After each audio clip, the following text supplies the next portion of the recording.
Chapter 498.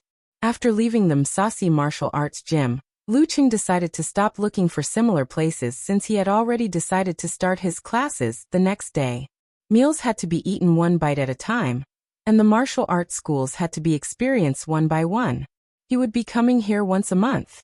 Wouldn't it be boring if he wolfed down everything in one go in the future? He looked at the time, put his hands in his pockets, and returned to Connecticut University. When he passed by a street with more Chinese people, he happened to see a large supermarket. Lu Qing took out his phone, took a picture, and sent it to Yenjika with a smirk. "Do you want me to buy some groceries? I think I ate all your stock last night." After he finished typing, he roughly read it and changed "your home" to "our home," with a smile on his face. Then he clicked send. After a few minutes, Yenjika smiled and said, "Why do I feel like you are a house husband? An inhuman expert as a house husband. This character setting is awesome, I'm giving him a thumbs up." Following that, she added, rolling her eyes, "But I remember that we haven't gone grocery shopping together. Wait for me, I don't have class in the afternoon." "Okay," Lu Qing replied with a silly smile. He switched to the map interface and reconfirmed the route. Then he put away his phone and walked forward leisurely. After walking for a few minutes, the wind that passed through the streets suddenly became stronger. The sky suddenly darkened, and the temperature dropped at a speed visible to the naked eye. Walala, as the wind reached its peak, the rain began to fall. Drip, drip, drip, drip. The weather in Connecticut sure is changeable. Lu Qing, who didn't bring any rain gear, looked around for shelter. At this moment, he had an absolute reaction and noticed the raindrops falling. He flexed his muscles and moved his shoulders slightly. He immediately flung away the raindrops without staining his clothes. That's interesting." Lu Qing's eyes lit up, as though he had found something fun. He quickly focused his mind and began visualizing. He formed an ice mirror in his heart and displayed the minute changes in various parts of his body. Compared to the past, his control after reaching the inhuman stage was so strong that it could be said to be abnormal. He felt as if his brain was like a supercomputer, instantly extracting the information collected from every part of his body and rapidly giving feedback, giving orders to each of them. His tendons bulged slightly and his veins pulled. Lu Qing kept flexing his muscles, shaking off the raindrops that fell on his body. From his shoulders to his arms, from his chest to his lower abdomen, from his thighs to his ankles. In the beginning, he was a little flustered. He cared about his brother, but lost his sister-in-law. He could care about his upper body, but he couldn't care about his lower body. He could care about his left, but he couldn't care about his right. As the rain fell, a few wet spots quickly appeared on the surface of his body, especially his head. Unless one was a physical invulnerability expert, one wouldn't dare to cultivate too deeply. Just by pulling on the skin and small muscles, one would definitely be slower by half a beat. Step by step, Lu Qing walked leisurely in the rain. He slowly grasped the rhythm, and was no longer in a hurry. Everything was in order. It was as if he was immersed in a symphony, letting every part of his body play the role of different instruments, playing a beautiful melody in an orderly manner, intoxicating his soul. In the RV in the next block, Smith looked at the surveillance screen and shrugged. He said to his subordinate who was drinking coffee next to him in confusion, "Is he a poet? Why is he so happy to be in the rain? I don't understand.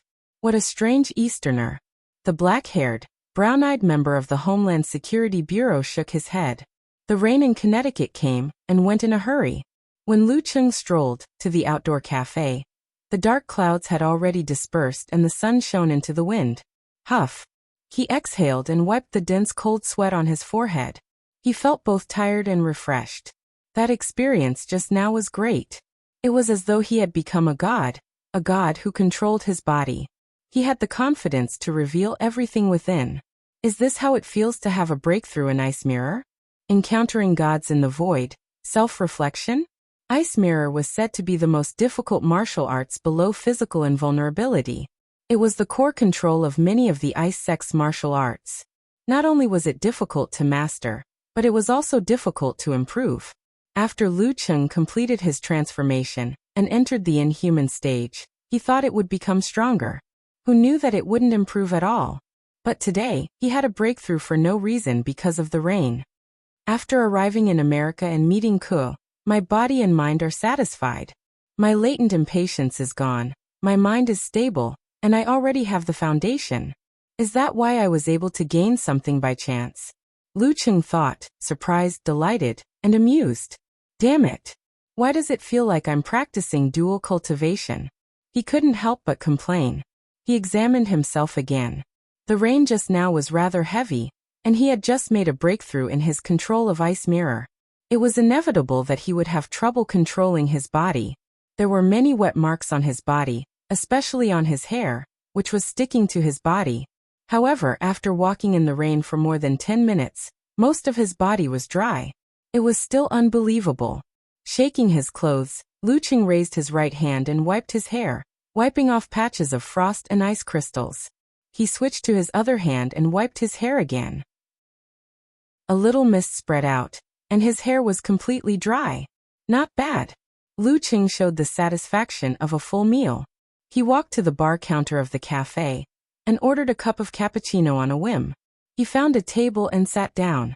Sipping his coffee, he looked at his phone and searched for information on the Jaruga sect in English, leisurely waiting for Yenjika to end her morning class.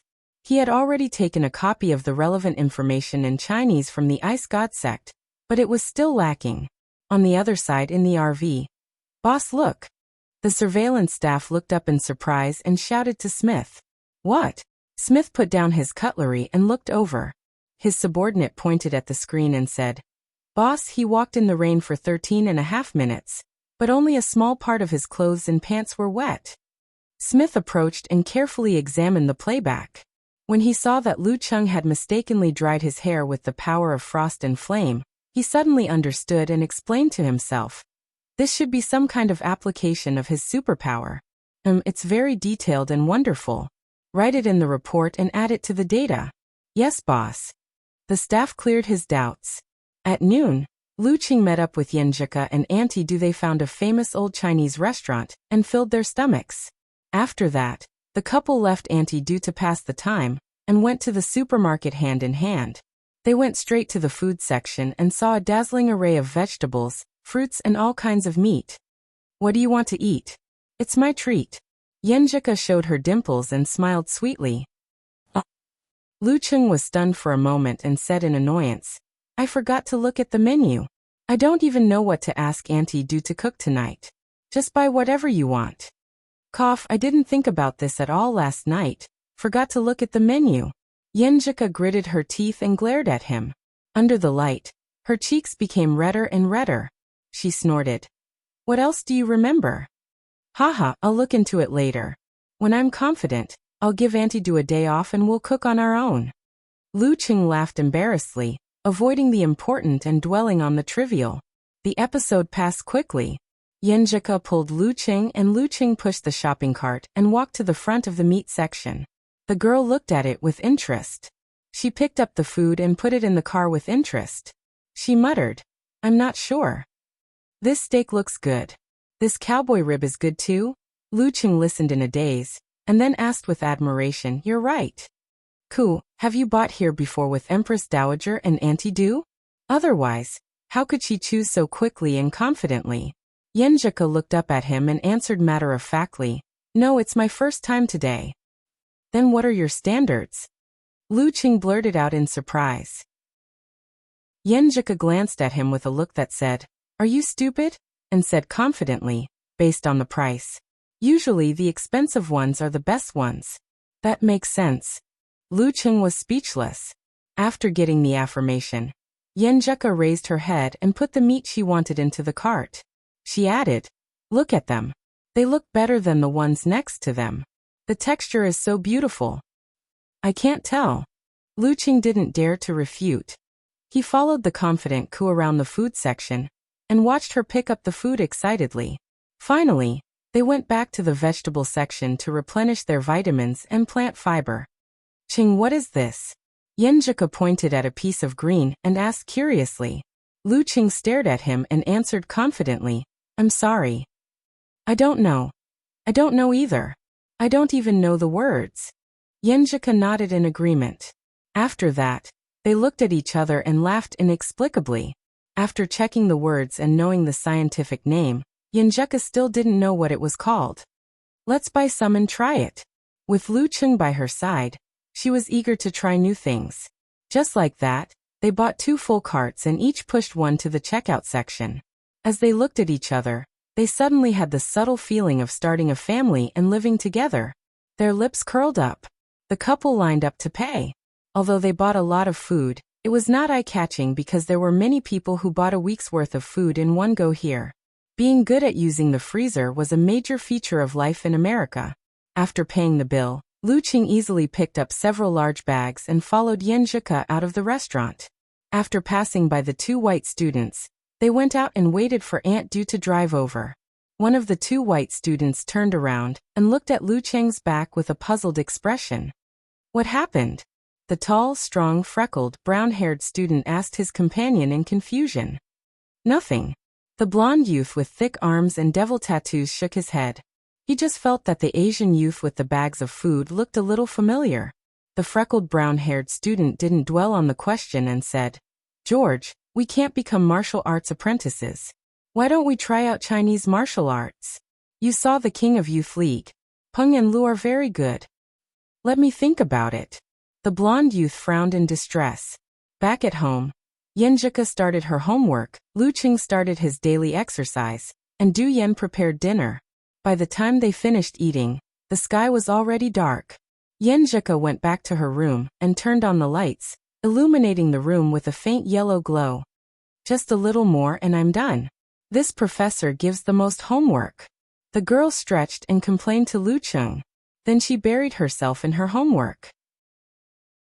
At this moment, she noticed Lu Cheng bringing a chair over and sitting beside her. He turned on the table lamp to make the light brighter. Then he sat down silently with a book in his hand.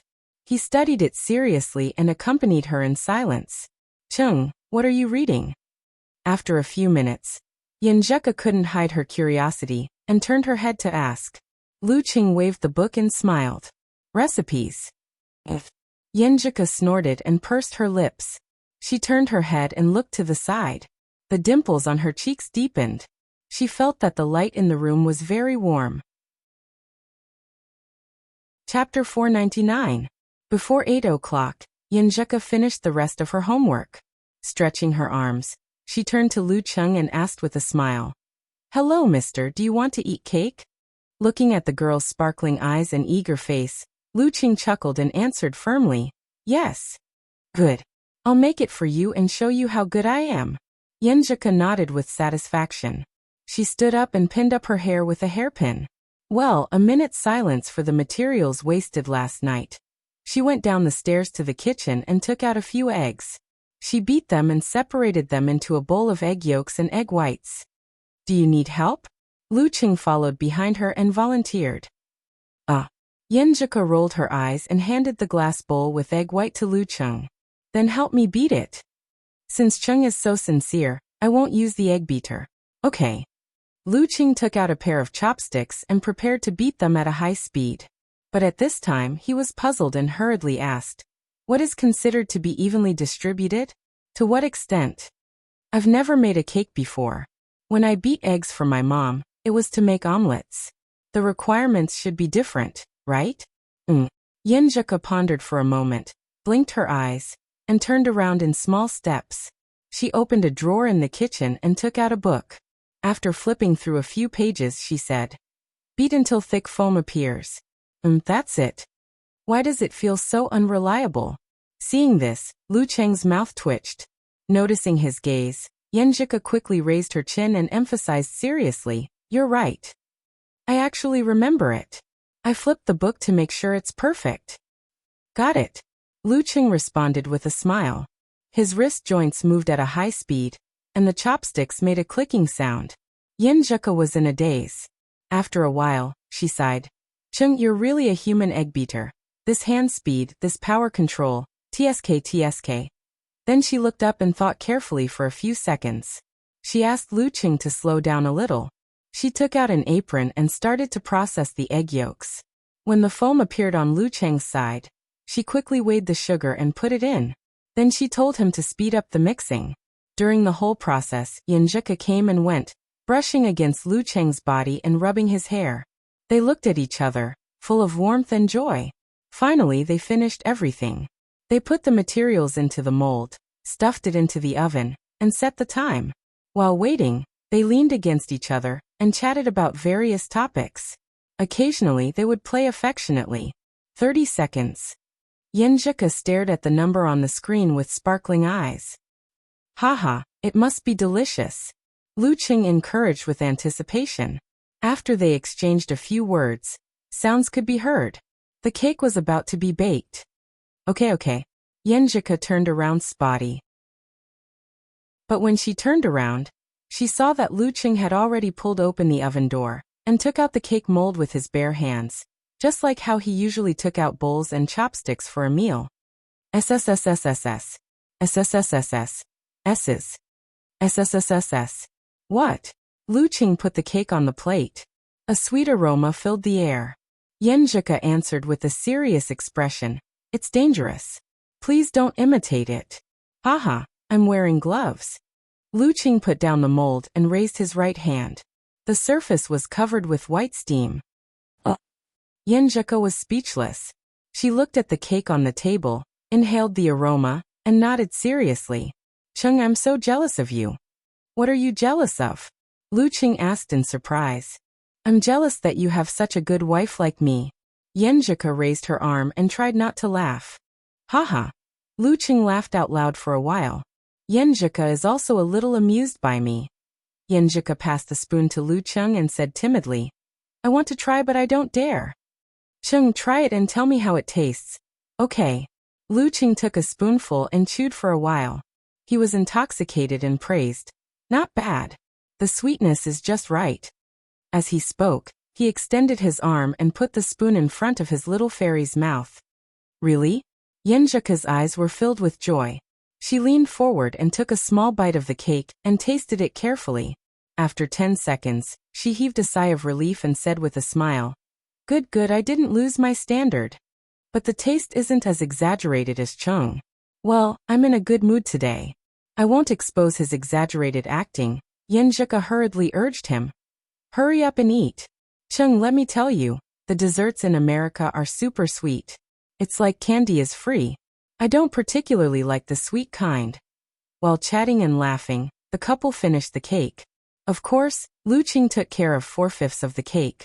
In the end, he felt a little embarrassed to have increased Aunt Du's workload, so he volunteered to clean up the mess and clean the table.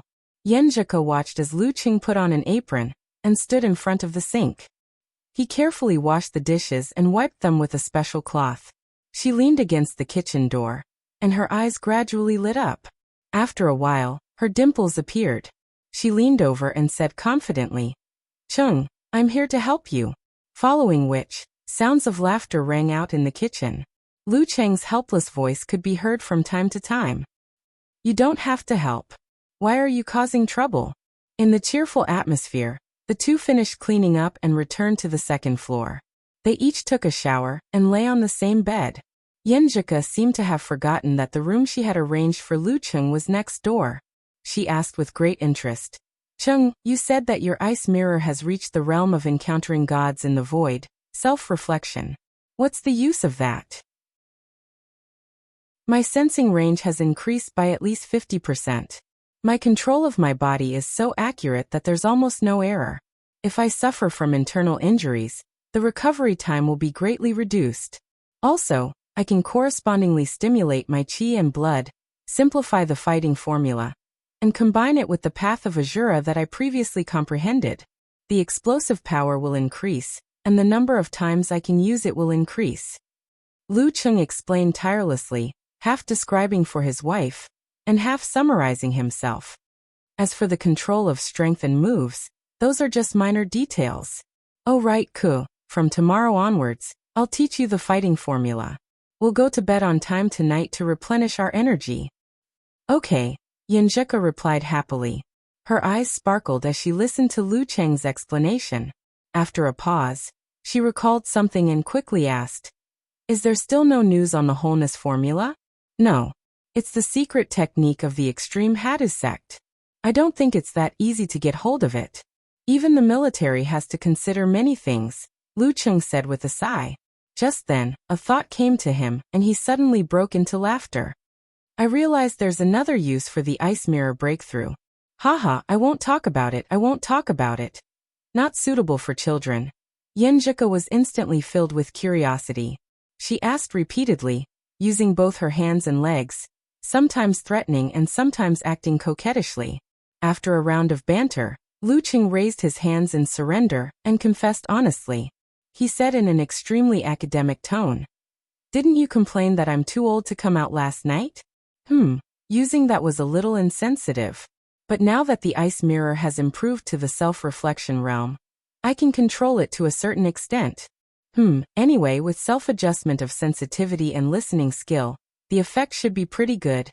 At first, Yenjika felt shy listening to him, but in the end it turned into a standard dumbfounded look.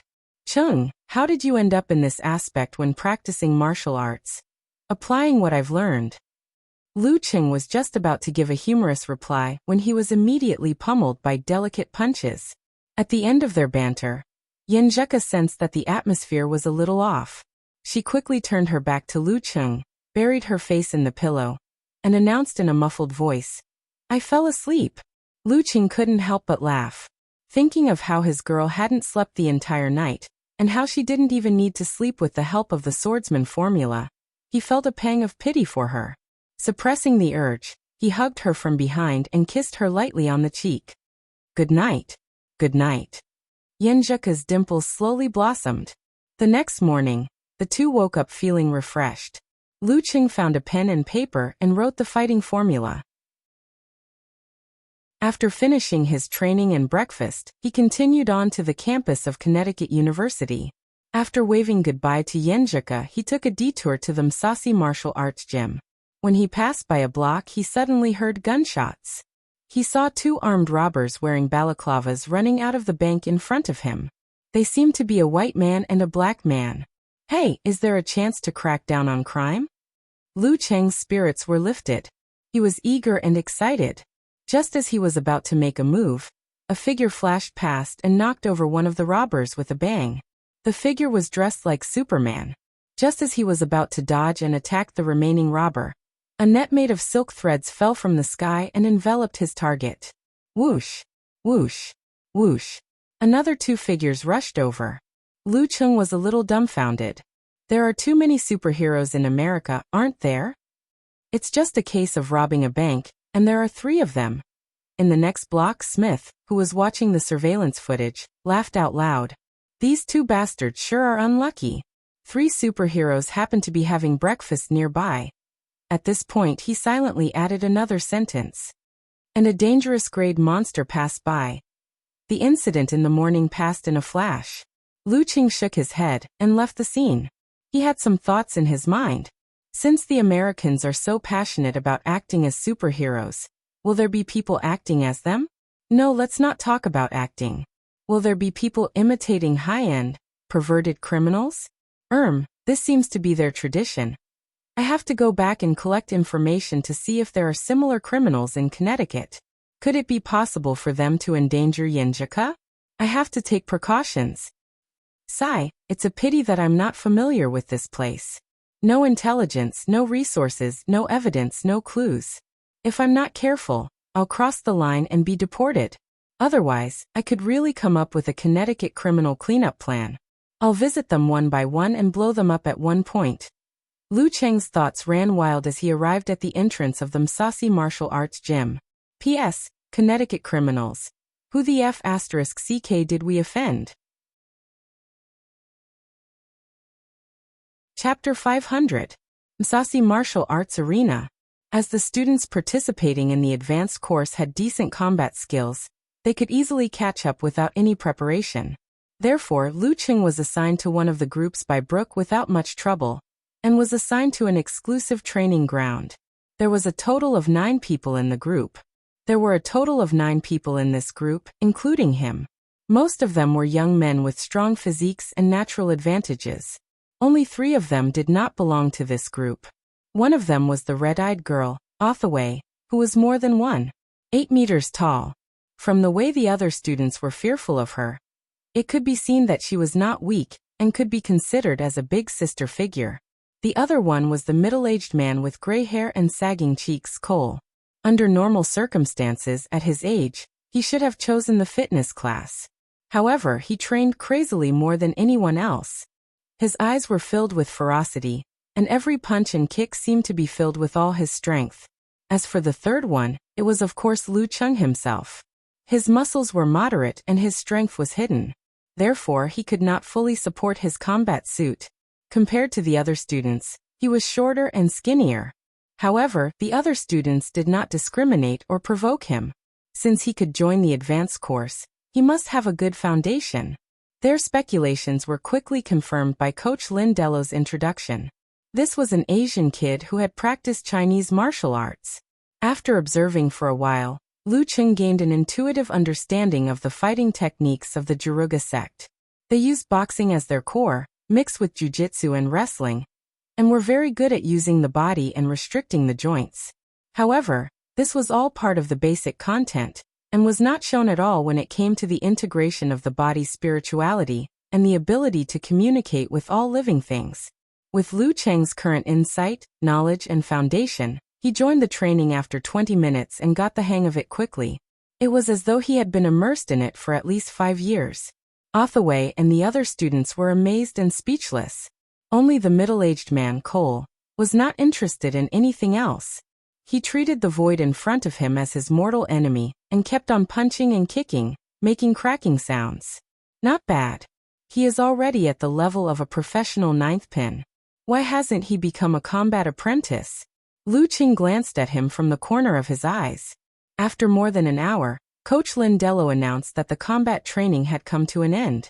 Everyone entered the room at the side and began to awaken their spirituality. This was also the reason why the advanced course was worth $5,000 and why there were so many applicants. After entering the room, Othaway picked up the corresponding towel and wiped the sweat off her forehead. She glanced at the shy and introverted Asian boy Lu Cheng. He was calm and composed with barely any sweat on his forehead. It seemed like he was just warming up. How magical. She looked at the other students and started whispering to them, attributing everything to the mysterious Chinese martial arts. Actually, I was really just warming up. Lu Cheng could vaguely sense what they were thinking and said to himself in amusement. At this time, Coach Lindello closed the door, stood in the center, and said to the 9 students sitting around him. He looked at the 9 students in front of him and said to them, "The strength of the body is the key to strengthening the own spirit. However, it is also the cage that restricts us from awakening the own spirit. Therefore, we need to strengthen our body through hard training, and let it fall into a state of fatigue to reduce the interference. Your current state is very suitable for the awakening training." He had said similar words many times in the past. However, as there was a new student joining them today, he had to say it again. Her body was tired but her spirit was still excited. Othaway followed the breathing rhythm that Lindello taught her, and slowly adjusted her breathing. She gradually felt a strange sense of calmness in her heart. At that moment, Lindello pressed the remote control, and let the surrounding sound system play a sacred and melodious melody. He was guiding the students to become more relaxed. When she was extremely relaxed, Othaway felt like her spirit was floating. She seemed to have seen the spirituality that belonged to her. However, she was still unable to awaken it and communicate with it. Isn't this meditating? However, there is a subtle difference. It seems to have some application of self-hypnosis mixed in. Lu Cheng experienced the attempt to awaken the own spirit with great interest. His consciousness was above and looked down at his body. He grasped every change in it without missing anything. He was like a god that ruled over this body. Yes, this is not called own spirit. It should be called own spirit. Encountering God in the void, God is oneself. Half an hour later, Linda Luo stopped playing the ethereal music and said to the few disappointed students, "Let's go. Don't try anymore. Otherwise, you will lose yourself." After saying that, he took out a dark red box that seemed to be used to store jewelry. Yes, it was really a box used to store jewelry. After opening it, there was a blue gem lying inside. This is a sapphire that my teacher, Mr. Joseph, the Grandmaster of Martial Arts, made. He used the own spirit as the main source of the polishing and gave it a certain level of spirituality. Try to communicate with it and tell me what you feel. This is the practice of communicating with the spirituality of all things. It can help you awaken the own spirit, said Lindello seriously. He was a black-haired Caucasian man who was less than 30 years old. He was obviously of Latin descent. The lines on his face looked like they were carved by knives and axes. According to the order, the middle-aged man, Cole, was the first to receive the gem. He communicated with it quietly for a while before opening his eyes and revealing his grayish-white pupils. I feel a patch of blue. Lindello nodded slightly and didn't comment. He let Cole pass the message clockwise. I feel like I'm touching water. I almost couldn't breathe just now. Waves, waves, I see waves.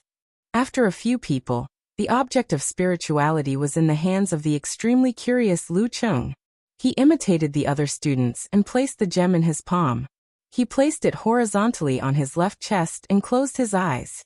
Focusing his thoughts, he reflected in the ice mirror. His mind slowly descended and came into contact with the gem. It seemed to surround and envelop it. Ripples appeared in his heart lake. Within the ice mirror, a crashing sound could be heard. It was a surging sea that filled the surroundings. It was deep blue, layered, and dimly glowing. Essence. Charm. These two words popped up in Lu Cheng's mind. He felt that this sapphire was very similar to the paper on which he had written the fighting formula. However, there were subtle differences. There are 3,000 paths, but they all lead to the same destination. He suddenly remembered a saying in a cultivation classic. His mind and consciousness immersed in the gem, wanting to explore more. With a crashing sound, the waves of the blue sea surged and churned to the bottom. There was a layer of blood-like water. Thick, sticky, stinky, cruel, evil, and many other sensations appeared in Lu Cheng's ice mirror, creating exaggerated ripples and hideous cracks. Lu Cheng responded in his mind. He visualized the ice spirit holy light and moved a little forward. The blood flow immediately retreated, and the ice mirror regained its stability. The blue sea once again covered everything, except for the coldness. It seemed to have two poles. What's going on? When the Grandmaster of Martial Arts Joseph was polishing the gem, he couldn't control his emotions and allowed the negative things to taint his spirituality. Moreover, this evil feeling was buried very deep.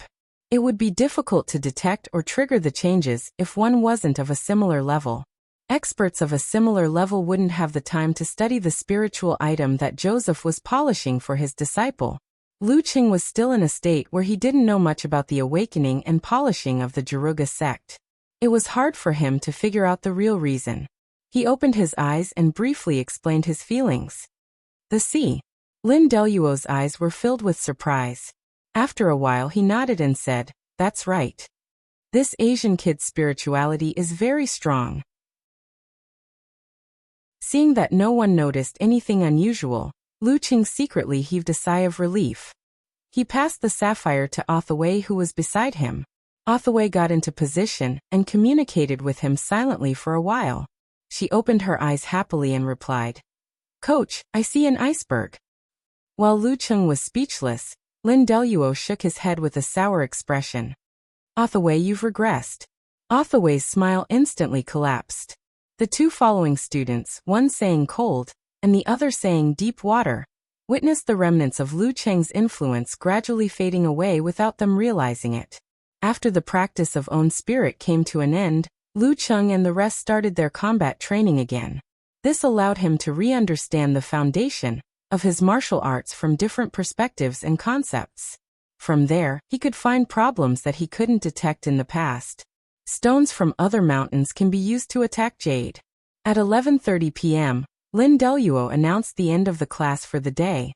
If anyone wanted to come in the afternoon, they could do an hour of free practice. Lu Cheng didn't have the time to care about the other students. He took a shower, changed his clothes, and returned to Connecticut University to have lunch with Yen Zhika. With his company, Du Yen had the time to do something of her own. Afternoon. Du Yen returned and the girl re-entered the classroom. Lu Cheng found the nearest cafe and asked for an iced latte. As he drank, he used the local internet to search for famous criminals in Connecticut. The first thing that came into his view was a scary guy known as the Godslayer. He committed crimes all over America, not just in Connecticut. He took pleasure in killing famous superheroes. Other than that, there was no pattern to his crimes. Until now, he hadn't been caught. This guy probably has the strength of a physical invulnerability expert. Lu Cheng exclaimed. However, the Godslayer targeted powerful superheroes. It was almost impossible for him to affect Cuckoo, so he didn't need to be wary of him. Lu Cheng swiped his thumb and looked at the search results again. Every year, the nightmare would randomly kill people. His targets have no pattern. The only thing that can be confirmed is that when the corpse is found, the forehead will be slit vertically, and there seems to be an additional bloody eye. According to the police report, there was once a person who tried to commit a crime to escape the law. In the end, he provoked the nightmare and became the next victim. From the limited 2 encounters, this guy is considered a veteran grandmaster of martial arts in America. He's similar to our Inhuman. No leads, no leads. Lu Cheng sipped his coffee in frustration. His plan to clean up criminals had been foiled before it even started. He didn't even know who the culprit was. Out of habit, he continued to scroll down. He saw that there were cases of 2 to 4 female high school students and below disappearing every year. After years of police investigation, they could basically confirm that the culprit was the same person, codenamed Butcher. On the list of suspects listed online, Lu Cheng saw a familiar name. A Joseph? Joseph from the Musashi Martial Arts Gym? In an ordinary car on the street, Smith looked at the surveillance camera and asked his subordinates, "Can you find out what he's seen?" "Yes, but you need to use the Skynet, boss," answered the guy wearing a baseball cap casually. Chapter 501. Joseph. Seeing this name, Lu Cheng immediately recalled his experience of communicating with the gemstone's spiritual object in the morning. He remembered the sticky, smelly, evil, and cruel blood. That was a gemstone polished by martial artist Johnny Joseph with his own spirit. The tainted deep spirituality seemed to have originated from the negative factors at the bottom of his heart, or his prolonged emotional loss. Thinking of this, Lu Cheng perked up. He began to research why Joseph was listed as a suspect. The blood of a missing girl, Taylor, was found in the woods near his villa. His ex-wife spread the word that he believed in the devil, and that he had cult books like the Pure Girl's Spirit at home. Another victim, Sonny's boyfriend, accused him of seeing figures similar to Joseph around the scene of the possible disappearance. However, the broken camera couldn't provide any evidence. Reading line by line, Lu Cheng realized that these clues couldn't clearly prove that Joseph was the culprit. They couldn't even make him undergo a strict investigation.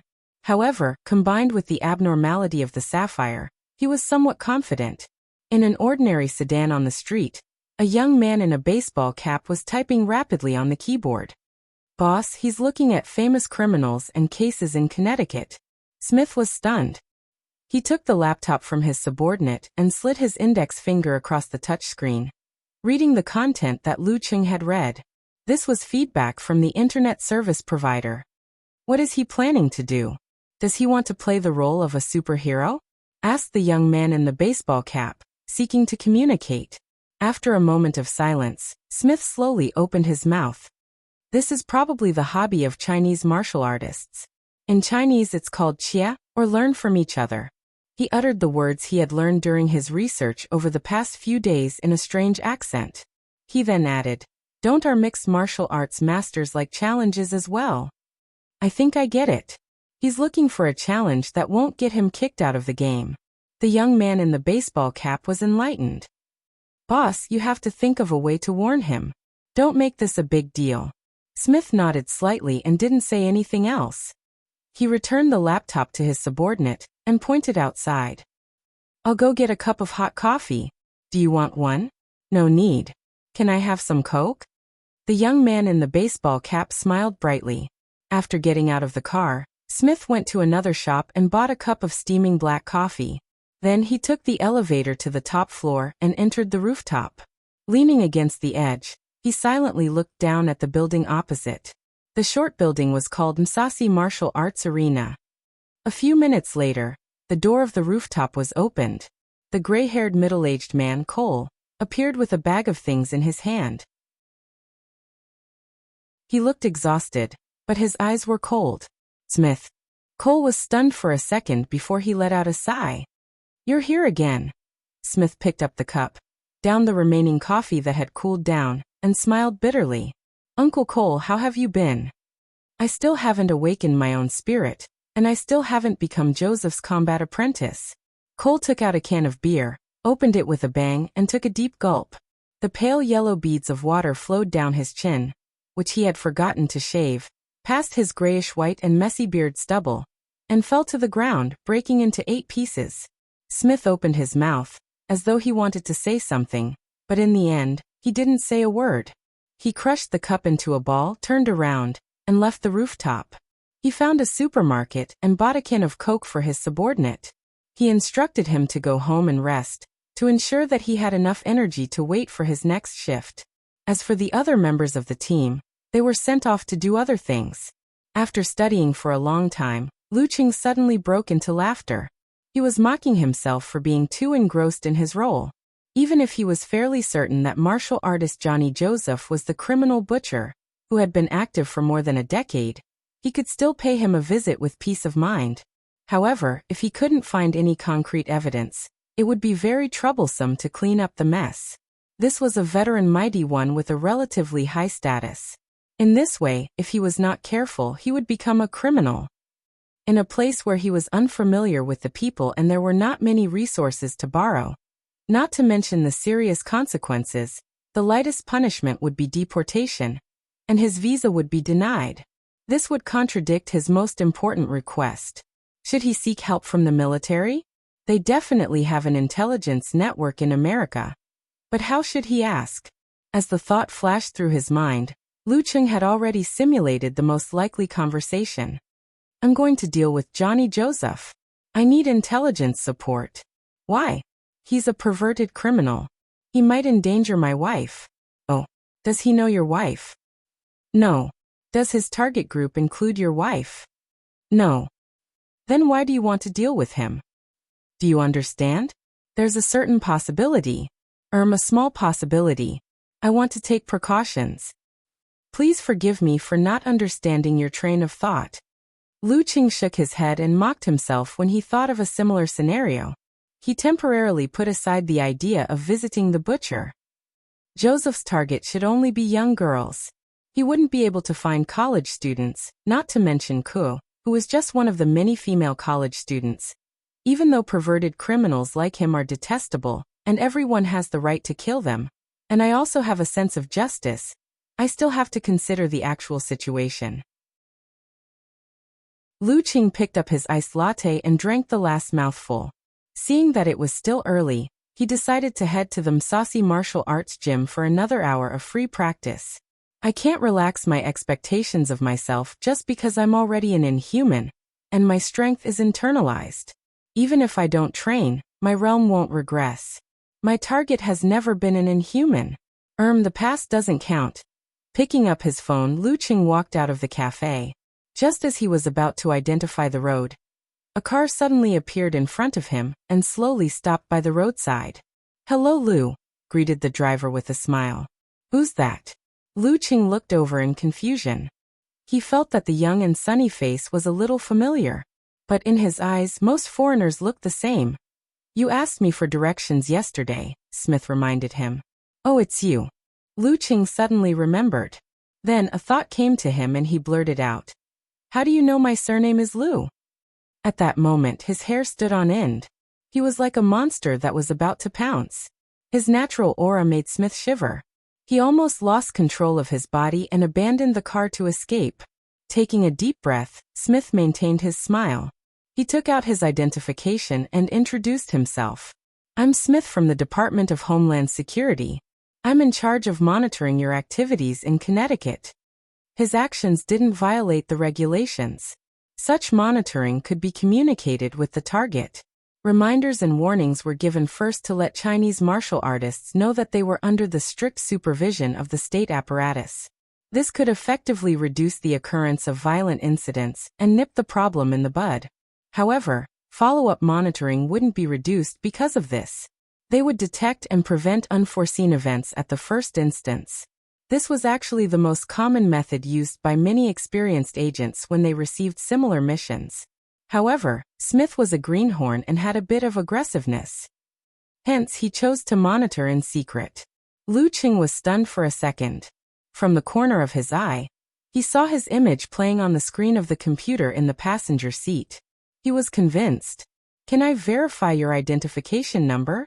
Just as he finished speaking, he saw the corner of Smith's mouth twitch.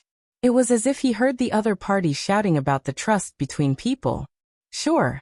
Smith maintained his expression and answered in a deep voice. Lu Qing searched for a way to verify. After confirming, he nodded and asked, "Mr. Smith, why are you looking for me?" He had long heard and could reasonably deduce that martial artists of his level would be monitored when they entered the United States. That was why he was so cautious about his words and actions.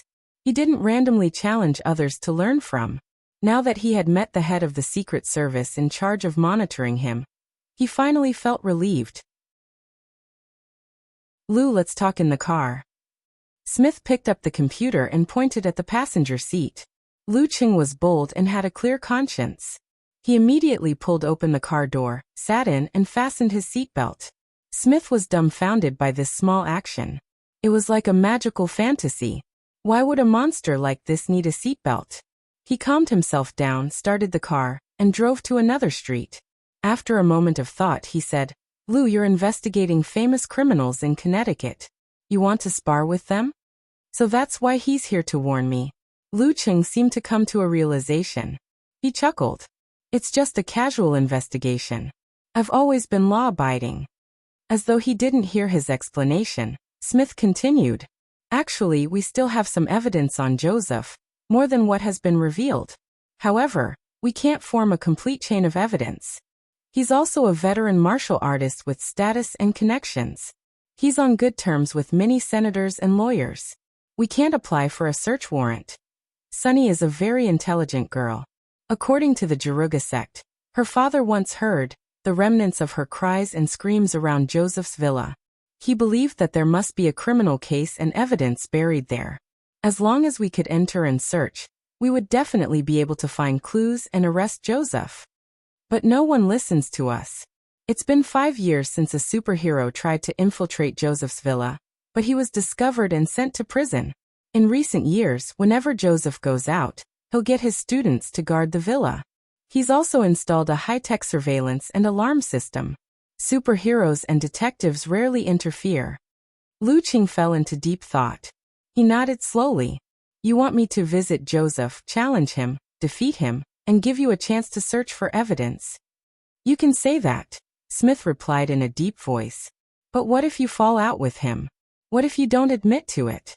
And what does this have to do with Homeland Security?" Lu Qing wouldn't trust a stranger's words so easily. Everything would be fine if they could find evidence. But what if they couldn't? The other party could simply be using him, and wouldn't help to eliminate any future problems. Smith tilted his head and looked at Lu Qing. His deep-set eyes were filled with sorrow and pain. "I'll take care of the alarm system here. If we can't find any evidence, as long as you disguise yourself well and don't let Joseph get hurt too badly, this will just be an ordinary attack case involving a superhero. That we can't find any suspects. I can cover it up." At this point, he took a deep breath and said, "When you were searching for information, you should have seen the photo of the victim, Sunny, and her boyfriend. You should have seen him being interviewed." Lu Qing's memories lit up. The photo of the blonde girl's boyfriend flashed across his mind. Gradually, they overlapped with the head of the Secret Service before him. Judging from the time, Smith must have joined the national apparatus because of this matter. Lu Qing's wariness was mostly gone. He began to believe Smith's words. Retracting his gaze, Smith looked ahead. "I know this is a difficult choice for you. Joseph is also a dangerous monster. You might not be able to win against him. Besides, you can only defeat him and not kill him." Before he could finish his sentence, he saw Lu Qing light up his phone from the corner of his eye. He calmly buried his head and focused on watching a video. It was a compilation of Joseph's battles from the past year. Chapter 502. Smith shut his mouth and focused on the road ahead. He let the car turn onto another road in the quiet atmosphere. It took many twists and turns, going back and forth, and circling around Kingstown University again and again. After a long while, Lu Qing exited the video interface and opened the app. He replied to Yen Zhika's complaint about the professor, unhurried as usual. "What's your answer?" Smith asked expectantly and nervously. His voice was a little hoarse. Lu Qing glanced at him casually and didn't answer. He sent a message to Yen Zhika first. "Do you want me to be the bane of evil? What's the situation?" Yen Zhika replied with an emoji of a confused and adorable mythical beast. "An agent from the Department of Homeland Security is looking for me for a favor. Coincidentally, it's in line with my plans. The situation is too complicated, so I'll tell you about it after dinner. It's not dangerous. The worst-case scenario is that you have to find me a good lawyer, so that it won't affect my future visa." Lu Qing replied with a smile. Empress Dowager knows a few good lawyers, and has the backing of an agent from the Homeland Security Bureau. You'll be fine as long as you don't cause any big trouble. Yen Zhika saw how confident Lu Qing was, as if he was going to the next street to buy groceries. She wasn't worried, but more curious and puzzled. Qing really can't stop worrying no matter where he goes. "What's your answer?" Seeing that Lu Qing had stopped chatting, Smith repeated his question. His sunlit face was tense, afraid to reveal the turbulent emotions in his heart. "No problem." Lu Qing locked his phone with a click and answered calmly. With the strength that Johnny Joseph had displayed in the past year, Lu Qing was confident that he could beat him in a one-on-one duel before he made a breakthrough in Ice Mirror. What's more, this was a surprise attack, and his Ice Mirror had reached the level of encountering gods in the void, self-reflection. "No problem." Smith was shocked and surprised at the same time. He could feel the strong confidence that was hidden deep under the surface. Is he really fine? Although Joseph's strength had been fluctuating, it had always been at the dangerous grade. In the past 6 months, it felt like he had returned to his peak, and was on the same level as the Chinese monster beside him. He definitely wasn't an enemy that could be easily dealt with confidence. Smith was worried and emphasized this point. Seeing that Lu Qing was unmoved, he didn't mention it again. He had waited for 5 years for such an opportunity. He was not willing to miss it because of his misgivings. He only wanted to grasp it firmly. At 4 in the afternoon, Joseph will leave the Msasi Martial Arts Gym and return to his home in the suburbs. At that time, the students guarding his villa will leave, leaving him alone. "I will use my authority to enter the system and cut off the connection between the police station and his alarm system. All the police and security officers patrolling the area will pass by his villa once every 28 to 35 minutes. He has scheduled an afternoon tea at 4:40. This is his habit. It's to replenish his energy from his free training in the afternoon. This is your chance, and this is our chance." Smith spoke one by one as he considered all the possibilities. To him, this matter had been on his mind day and night for 5 years. Lu Qing listened quietly. His confidence in this matter had increased by another 10%. When he didn't understand a word, he would take the context into consideration and seek common ground. If it was really an obstacle to communication, he would ask Smith to repeat it, explain it, or provide keywords for translation. As they conversed, Smith drove to another street and brought back a jacket often worn by delivery boys and a few empty lunch boxes. He also gave Lu Qing the baseball cap that his subordinates had left in the car. This was to prevent Johnny Joseph from remembering his face and reporting him in the future. This was exactly what Lu Qing wanted. Johnny Joseph wasn't a loner. He was one of the top 10 mighty ones in the entire Jiruga sect. He had teachers, students, and friends. If he left any traces behind, it would be troublesome. At 4:23, Johnny Joseph drove his Hummer back to the entrance of the villa. He happened to see the black giant Olsen driving a similarly exaggerated car. Beep, beep, beep. He pressed the horn to stop the car. What? Olsen stepped on the brakes and rubbed his bald head, revealing a mouthful of extremely white teeth. Joseph had a layer of light yellow hair. He stared at Olsen with his blue eyes and said in a cold tone, "Watch your mouth." I don't want to hear you make fun of me again. Olsen's skin was so dark that it was shiny, but his eyes were filled with anger. However, when he looked into Joseph's eyes, he saw that there seemed to be a storm and waves brewing in Joseph's deep blue eyes. He couldn't help but shiver. His emotions faded away, and he raised his arm to show that he already knew about the warning. He muttered, "I'm sorry, Joseph. Seriously, you don't have a sense of humor." He released the brakes, stepped on the accelerator and drove to another villa. Coward, coward. Joseph cursed under his breath, as if he couldn't wait to fight with Olsen on the spot. He was about 40 years old. He was a Caucasian brawny man who was more than 1.9 meters tall. The muscles on his arms and chest were well-defined and exceptionally eye-catching. "You can get ready now." Watching this scene from afar, Smith said with a trembling voice. Lu Qing was both nervous and expectant. At this moment, he took out his black-rimmed glasses and put them on his nose bridge. He lowered the front of his baseball cap and covered half of his face with the shadows. He held a quarter in his right hand and let it flip and jump between his fingers. After parking the car and walking to the door, Joseph saw 4 students coming after hearing the news. They stood in a row and greeted him respectfully. He nodded satisfactorily and said a few words. Then he waved his hand and let the students leave. He closed the door and walked into the treasure room on the first floor. There were many carefully polished gems placed here. Some were bright red, some were clear green, and some were light blue like lake water. There were all kinds of gems, and as their radiance intertwined, they rippled with a sense of peace and tranquility. Other than that, there were also tree carvings, bone carvings, and other works of art on the shelves and tables. They all gave off a sense of spirituality. "Haha, they'll never find it." Joseph let out a smug and sinister laugh. He closed his eyes and released his own spirituality, immersing himself in the quiet light. It was as if he could see holy, pure, and beautiful faces. They were illusory and floating, like spirits that walked on water. Just as he sank into a drug-like frenzy, the doorbell suddenly rang. It rang again, and every sound was ear-piercing. Damn it. Why did he come early?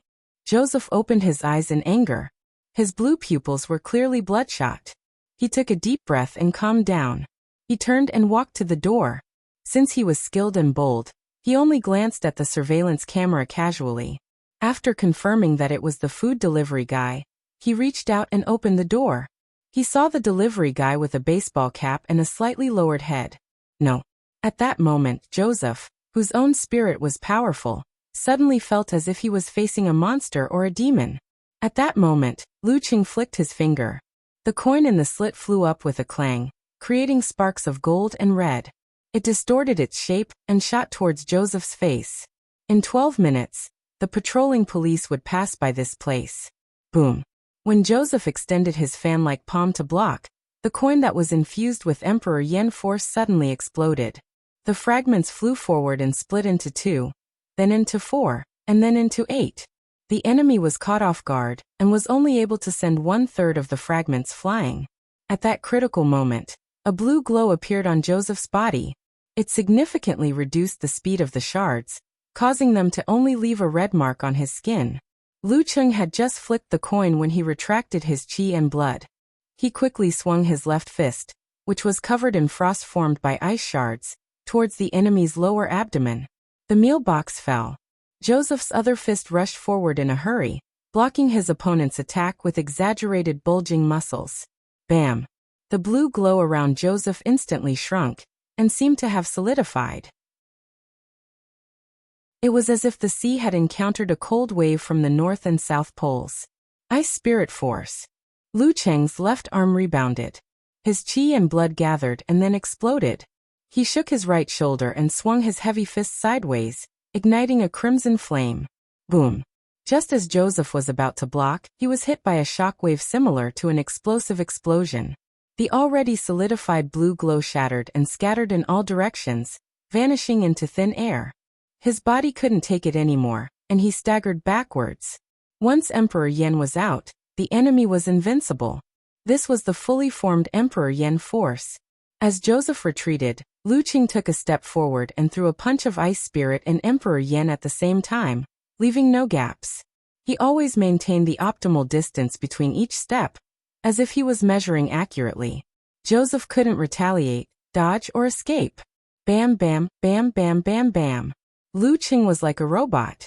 Following a predetermined sequence, he ruthlessly unleashed his Dan force.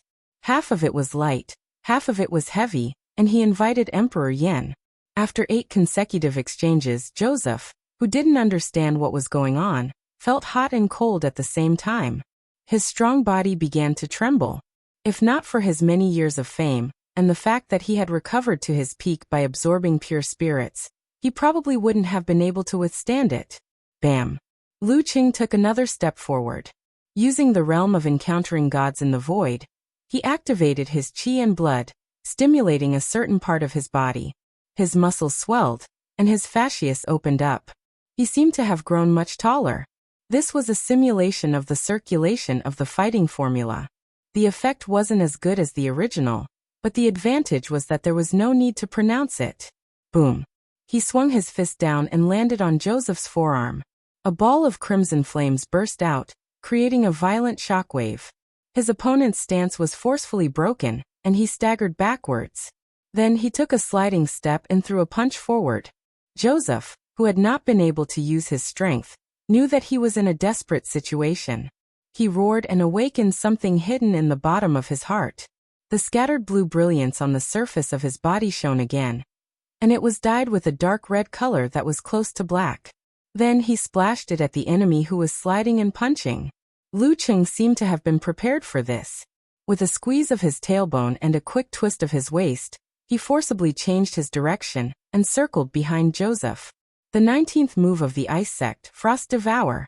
Whoosh! The dark red light splashed onto the ground, corroding a large pit. At the same time, Lu Qing visualized, turned his waist and back, and swung his fist at the enemy, who couldn't dodge in time. His fist landed on the enemy's arm, which he hurriedly put up as a shield. Severe warning. With a muffled thud, the brilliance on Joseph's body completely froze and turned crystal clear. His eyes lost focus. Lu Qing didn't hold back and struck again. His fist went up from his waist like a cannon, and landed on his opponent's abdomen, triggering an internal explosion. Boom! Joseph's body jerked and blood flowed out from the corner of his mouth. He finally recovered from his frozen state. But before he could control his body, he was hit by Lu Qing's severe warning again. His vision was completely unfocused, and he turned into an ice sculpture. Lu Qing took half a step forward and slapped Joseph's left temple with his right hand, knocking him out. Throughout the whole process, Joseph, who was ambushed, didn't have a chance. His every move was reflected in Lu Qing's ice mirror. Lu Qing clapped his hands and shook off the ice crystals. He didn't leave any fingerprints. Then he called Smith, who was waiting outside. "It's done," he reported concisely. There was silence on the other side. Only his breathing was getting heavier. "Lu seems to have just entered the door. P.S. It's Monday. I'm looking for a recommendation." Chapter 503. After a moment of silence, Smith replied with a trembling voice, "All right, I'll be right there." After ending the call, Lu Qing scanned his surroundings, but couldn't find any valuable clues. He had no choice but to turn his attention back to the unconscious Joseph. In the previous battle, it seemed like it was easy for him to kill the Grandmaster of Combat without giving him a chance to retaliate. But in reality, to achieve such an effect, he had gone all out and held nothing back. With the ice mirror as the core, he had perfectly integrated his prediction, force, unique skill, footwork, and other skills into one. That was how he had managed to subdue his opponent without any accidents. An inhuman mighty one wasn't as easy to deal with as he made it out to be. Because of that, he didn't hide the characteristics of his martial arts, nor could he. Even if he didn't know how he looked, Joseph would be able to find out who the attacker was after he regained consciousness. That would leave behind a rather troublesome trail. When he first thought about the Connecticut criminal cleanup plan, he was thinking that he could easily disguise the characteristics of his martial arts and mix in the techniques of the Jaruga sect. However, if he were to face a stronger enemy, once he was sure that he was guilty, it wasn't as if he couldn't be ruthless. It wasn't uncommon for people to have their brains damaged during a battle. Anyway, the American government would probably like such results. According to his master, their man-made weapons project urgently required grandmasters of combat who had been thoroughly brainwashed. But considering that he wasn't familiar with this place, he didn't have any information or clues. Rashly determining who was guilty and who deserved to die wasn't in line with his beliefs. Moreover, it could easily leave behind other influences. So he gave up on the sudden plan. It was as though he was playing a YY game. Who knew he would run into Smith? As agents, they should have more ways to deal with such situations. If it really doesn't work out, I'll do it myself. Step by step. As Lu Cheng's thoughts raced, Smith had already parked the car. He maintained interference with the alarm system, walked into the villa, picked up the dropped lunchbox, and closed the door. His gaze swept past Lu Cheng, whose face was covered by his glasses, and landed on the unconscious Joseph on the ground. His facial muscles suddenly twitched, and veins appeared in his eyes. It was as though he couldn't wait to pounce on him and chew on his enemy's flesh. It's too fast. Sonny's father hasn't arrived yet. Let me do a preliminary search first. Smith was also an agent who had undergone years of training and evolved superpowers. He quickly calmed down. Lu Cheng nodded slightly and said in a low voice, "If you can't find any clues, I can help."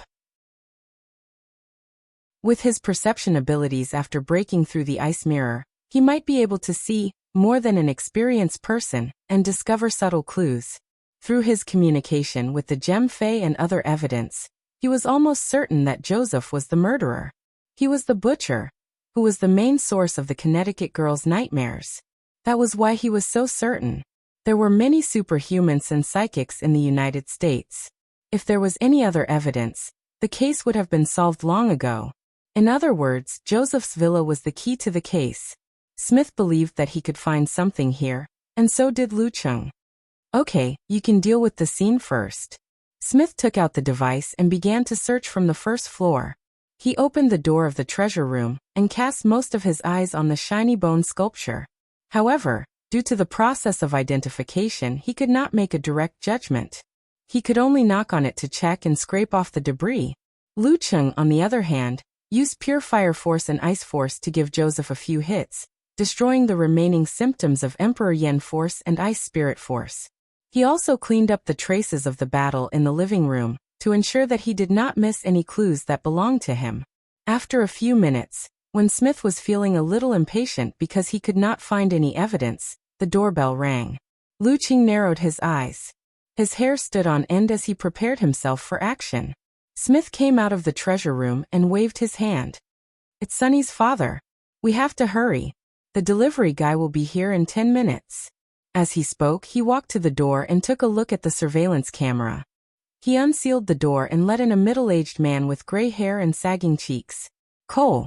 Lu Cheng was stunned. He muttered to himself, "Isn't this the same Cole who followed Joseph's student Lin Dello to practice the Jaruga technique? In the morning, I was still surprised that he did not become a combat apprentice despite being a professional ninth pin fighter. He seemed to have to awaken his own spirit before he could make the promotion. From the looks of it, he has other plans." As soon as Cole stepped in, his eyes were attracted to Joseph on the floor. His tightly shut mouth made the sound of grinding teeth. The flesh on his sagging cheeks trembled. His gaze was filled with hatred, violence, and madness. It was as though he could melt and penetrate the body of his enemy. "Uncle Cole, hurry up," reminded Smith. Cole panted heavily. He forcibly retracted his gaze and began to scan his surroundings. He did not recognize Lu Cheng. He only nodded gratefully at the superhero, who was wearing a baseball cap and black-framed glasses.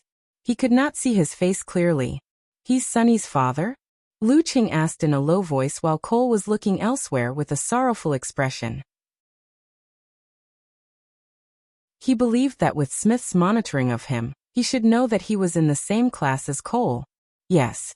Uncle Cole wants to become Joseph's student so he can guard this place," answered Smith with a gloomy and pained expression. "Isn't he afraid of being discovered?" asked Lu Cheng, puzzled. For a devil who has killed at least 40 innocent girls, how can he remember their many relatives? Uncle Cole divorced Sonny's mother a long time ago. He only comes to visit her a few times a year, said Smith after a moment of silence. He regrets his choice back then. While the two of them were talking, Cole seemed to have been summoned by something and heard a voice. A layer of mist appeared in his gray eyes.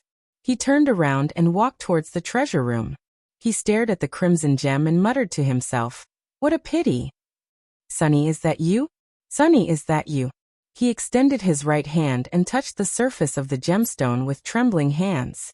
Suddenly, the gemstone lit up as though it had been illuminated by a strong light. Patches of crimson jumped out from the gemstone and caressed Cole's cheeks. "Sonny! Sonny!" Cole shouted in a low voice. The fog in his eyes condensed into droplets of water that slid down his rough face and grayish-white beard stubble. The surrounding gemstones and sculptures were affected by this as they shimmered with spiritual light, enveloping the treasure room in a sorrowful and gloomy atmosphere. "Sonny!" Smith rushed in with large strides and kept muttering softly. He vaguely felt the warmth that the blonde girl had once given him, as though it was yesterday. He believed that he had found a clue, Stimulated by the spirituality, the unconscious Joseph's eyes moved as he slowly woke up. He heard Sonny again and felt the signs of the spiritual object's radiance going out of control. "I've been discovered," he said wistfully. Why? Smith turned around abruptly and rushed to Joseph's side. He shouted, "Why did you kill Sonny?" "Sonny?" Joseph clearly didn't remember who Sonny was. Perhaps he never knew the names of those innocent girls. After a short pause, he smiled without any hint of remorse. "Because they are pure and holy spirits." Cole held the bright red gem in his hand, and his pupils reflected a crimson color. He shouted sorrowfully, "Where's her body?" Joseph revealed an intoxicated expression. It was so perverse that it made one's hair stand on end. "Part of it became a spiritual object. The rest merged with me." "Wretch!" Lu Chung, who understood the meaning behind his words, almost spat out the coffee he had just drunk. "Demon, you're a demon." Cole panted and cursed as he approached Joseph step by step. Poor Sonny. She didn't do anything. Because of this, she was innocently murdered. She didn't even know the murderer's reason. She must have been confused, puzzled, and confused at that time. Joseph ignored Cole and Smith's reactions. He struggled to look at the delivery boy who had defeated him. However, all he could see was his pants, clothes, black-rimmed glasses, and baseball cap. He was 1.76 to 1.78 meters tall. His body was covered by clothes, and his skin was covered with ice crystals. He couldn't tell which race he was from, but his spirit was very, very strong. "Are you the new superhero?" Joseph asked in a hoarse voice as he rolled his blue eyes. He wanted to know why Lu Qing interfered, and why he was attacked. "No," Lu Qing answered with simple words. "Well, I can't reveal that I was here to eliminate the source of the threat to Ku. That would alert Smith and the rest of them to my weakness. Joseph killed women for the pure and Holy Spirit. He didn't limit his targets to younger girls. He might have targeted Ku, who had the talent for meditation." "Then you're doing this for justice? The bane of criminals?" Joseph sneered. "Not really," Lu Qing answered frankly. Joseph was stunned for a moment. He blurted out, "Then why are you here? Why are you targeting me?" Lu Qing thought for a moment. He lowered the brim of his baseball cap and said, "I have nothing better to do. Theoretically speaking, I do have too much free time. That's why I have the time to indulge in whimsical thoughts. Coincidentally, I've always been good at taking action. Nothing better to do." Joseph was stunned. He didn't expect this at all. Just because I have too much free time, I'm being targeted? Fuck. Shit. What kind of stupid reason is this? The anger in his heart turned into flames. He couldn't wait to get up and bite Lu Chung. In that instant, he felt the confusion, doubt, and pain that Sonny and the rest felt when they were innocently killed. In his sorrow, Smith thought that Lu Qing was merely retaliating verbally against Joseph. Amused, he walked over and took out a metal box the size of a palm. From the box, he took out a syringe, a needle, and a liquid that glowed with a faint golden light. After assembling the syringe, Smith injected the liquid into Joseph's body. He turned to Lu Qing and smiled. "Muscle slowing agent. It will make him feel weak for an hour. Also, It has serious side effects that will damage his recent memories. If he was in good condition, he might be able to pull through. But now, may God bless him. Not bad. Lu Qing nodded in satisfaction. Smith stood up, glanced at his watch, and said to Lu Qing, "I'll send you off first. Uncle Cole, watch the scene." "Okay." Cole replied in a deep voice, his eyes fixed on Joseph. After Smith and Lu Qing left the villa, got into the car and drove away, Cole let out a maniacal laugh and slowly approached Joseph. What are you going to do?" Joseph, who had been waiting calmly for a lawyer, finally panicked. In the car, Lu Qing glanced at Smith and sighed. "You should be able to guess what happened in the villa. Uncle Cole is determined to pay the price." Smith didn't answer directly. Lu Qing didn't say anything else and closed his eyes. P.S. Please recommend me. Chapter 504. Near Connecticut University, Smith stopped the car by the roadside and turned to Lu Qing. "I have to go back as soon as possible to settle the remaining matters. Don't worry, there won't be any surveillance footage left behind." "Okay." Lu Qing nodded, unbuckled his seatbelt and got out of the car. He had taken 2 steps when he heard Harding call out, "Hey, Lu." "What?" Lu Qing looked back and saw that Smith had already rolled down the car window, leaned over and stuck his head out. His eyes were pained but sincere. His voice was low and slow as he said, "Thank you." Lu Qing smiled and shook his head.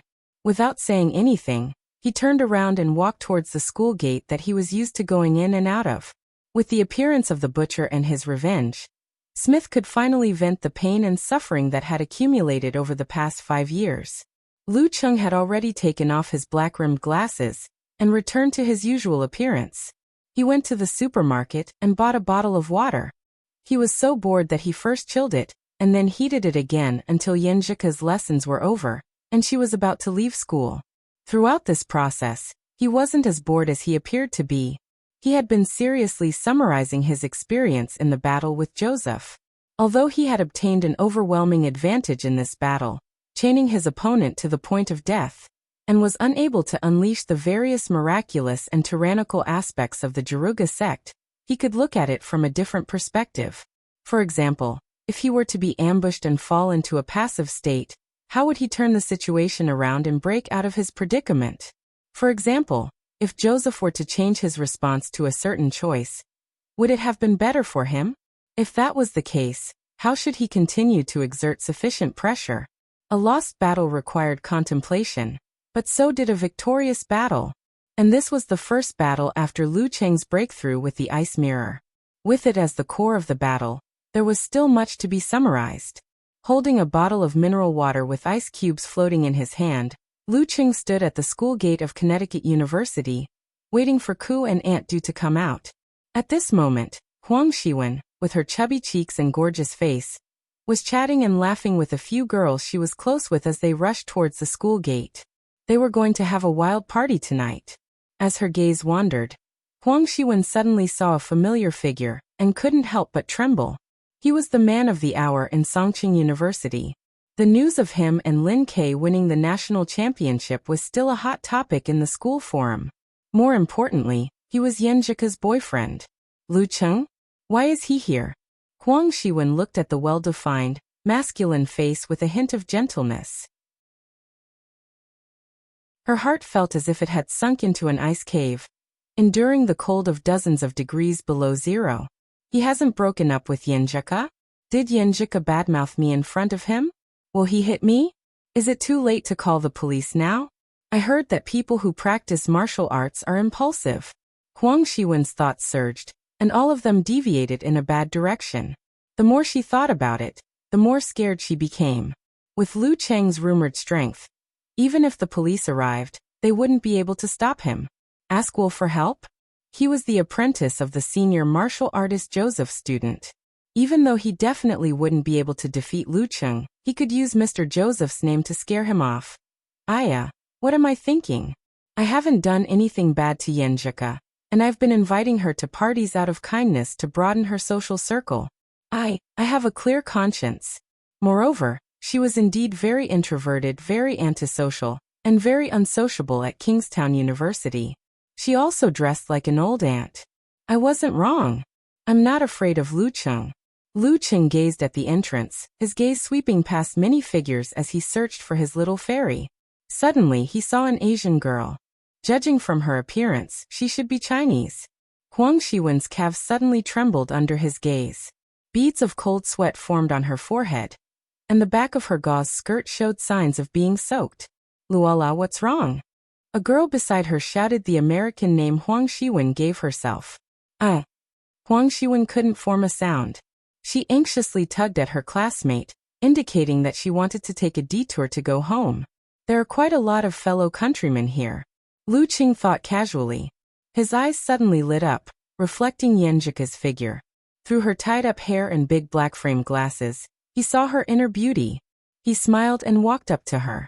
He heard someone shouting Luala. It seemed that the Chinese girl just now had fainted. There are quite a lot of kind-hearted people. I won't make a red scarf. Lu Qing held Yenjika's left hand and took over her bag and sundries. He felt that his heart had really settled down and become unusually steady. It was as though he had returned to a warm and peaceful home. The residual emotions from his surprise attack on the Inhuman had completely dissipated. What's going on there? Yenjika looked curiously at the side, which was surrounded by layers upon layers of people. I think a girl fainted. The weather changes drastically. It's easy to catch a cold if you're not careful. Lu Qing said whatever came to mind. He had already calmed down and his expression was relaxed. Yenjika vaguely saw that the surrounded girl had already woken up and was being carried away by kind-hearted people. She didn't care much and returned home with Lu Qing. While waiting for Aunt Du to prepare dinner, she dragged the worrisome Cheng upstairs and sat on the edge of the bed. She coughed lightly, pursed her lips and deliberately kept a straight face. Tell me, what bad things did you do in the afternoons? Her eyes were bright and full of curiosity. Cough, I went to catch a psychopathic murderer. Lu Qing summarized the main point. Psychopathic murderer? Yenjika's clear eyes widened. They were filled with confusion and doubt. All the guesses she made in the afternoon had come to nothing. You should have heard of Butcher, right? Lu Qing asked. He was a notorious criminal in Kingstown. Yes, I've heard of him. Empress Dowager even summarized a few key areas where Butcher committed his crimes. She told me not to go there for no reason. It's better to be safe than sorry. You caught him. Do you know who he is? Yenjika couldn't keep a straight face anymore. She was like a little girl who wanted to hear a story. Lu Qing walked to the girl's side and sat down. He nodded and said, It's Joseph, a senior martial artist from the Jaruga sect. Didn't I sign up for the advanced course? When I was communicating with the gem to awaken my own spirit, I sensed the hidden bloodthirst of the grinder, which is Joseph. Originally, I didn't have any other evidence. If I went to him directly, I would easily become a criminal and be deported. That's why I didn't want to do it at first. Later, the head of the Secret Service, Smith, who was in charge of monitoring me, contacted me. His girlfriend, Sunny, was a victim of Butcher. Without waiting for Lu Qing to finish, Yenjika was stunned. She changed her position and blurted out. There's a Secret Service monitoring you? Is there really a surveillance system? That's right. We'll also monitor when experts from other countries enter the country. Which do you want me to talk about first? Secret Service or Butcher? Lu Qing was amused. Both. Yenjika had already let down her hair and removed her glasses. Her eyes were bright and clear. After answering, she suddenly let out an ayah and blurted out in relief. Thank goodness we drew the curtains. Before she could finish, the girl shut her mouth. Her pretty face was as red as a peach, making Lu Cheng's heart skip a beat. He cleared his mind and answered firmly. I've seen their surveillance footage. It only covers my activities outside. If Smith dares to peep, I'll let him know what it means to lose his memory from a beating. Seeing that Yenjika didn't want to talk about this topic, Lu Qing changed the topic and described the general situation. Although Joseph is similar to an Inhuman, I've improved recently. Moreover, it was a surprise attack, so subduing him was a sure thing. What I'm most worried about is actually the problem of cleaning up. I'm afraid that exposing my identity will bring you trouble. This is also why I didn't want to do it at first. However, with Smith around, it won't be a problem. As for Uncle Cole, he will definitely turn himself in. However, he doesn't know who I am and doesn't know me. Even if the Jaruga sect finds a corresponding superpower user, they won't be able to trace it back to me. Listening to Lu Cheng's tireless narration, she thought of the girls who were harmed by the demon butcher, the pain that Cole and Smith had to endure, and the determination of that father who was willing to pay the price. Yenjika had mixed feelings. Her eyes reddened, filled with resentment and sympathy. Those poor innocent girls. That perverted criminal with no remorse. She suddenly reached out and patted Lu Cheng's shoulder. Biting her lip, she nodded seriously. Cheng, you've done a great job. One of the main goals of my dream of practicing martial arts is to be a chivalrous and righteous swordsman. You fulfilled all my expectations in this regard. As she spoke, her voice gradually softened. However, she couldn't help but remind him at the end. If the bad guy is stronger than you, just leave him alone for now. I'm not stupid. Lu Cheng laughed. Then he corrected the girl's perception of him. Actually, I didn't look for Joseph because I hate evil and want to be a chivalrous person. This is only a small part of the reason. Then what is it? Yenjika blinked blankly. She couldn't think of a second reason. Lu Cheng cleared his throat and said smugly, Joseph's target is Joseph. Joseph's target is a girl with a pure and holy spirit. Although the possibility isn't high, I'm still afraid that he'll set his sights on you one day. Therefore, we have to take precautions and eliminate this hidden danger. He described the Connecticut criminal cleanup plan that he came up with blindly. Yenjika was stunned at first. Then she gradually calmed down. She pursed her lips and stared at Lu Cheng with rippling eyes. When Lu Cheng finished, she moved her arms and said in amusement, You're really. She couldn't come up with a reason. She pretended to be wronged and looked at Lu Cheng with bright eyes. She bit her lower lip and said, I've been impure for a long time. I've been tainted by you. Haha, it's normal for married girls to be tainted. Lu Cheng laughed softly. Yenjika narrowed her eyes and picked up her phone. She leaned into her husband's arms and said, Let me check if there are any reports. 10 seconds later, she saw the news. She acted as a human translator and said, The butcher, that has plagued Connecticut for a decade has finally shown himself. A victim's father is a new superhero, Deliverer-man. Deliverer-man. Deliverer-man. Haha. Yenjika burst out laughing and stopped reading. Lu Cheng's mouth twitched. He was very dissatisfied with his superhero nickname. Yes, very dissatisfied. It's not cool at all. P.S. There are too many people on the list this week. I can't even get into the top 15. Chapter 505. After laughing for a while, Yenjika raised her head and looked at the dissatisfied Lu Cheng.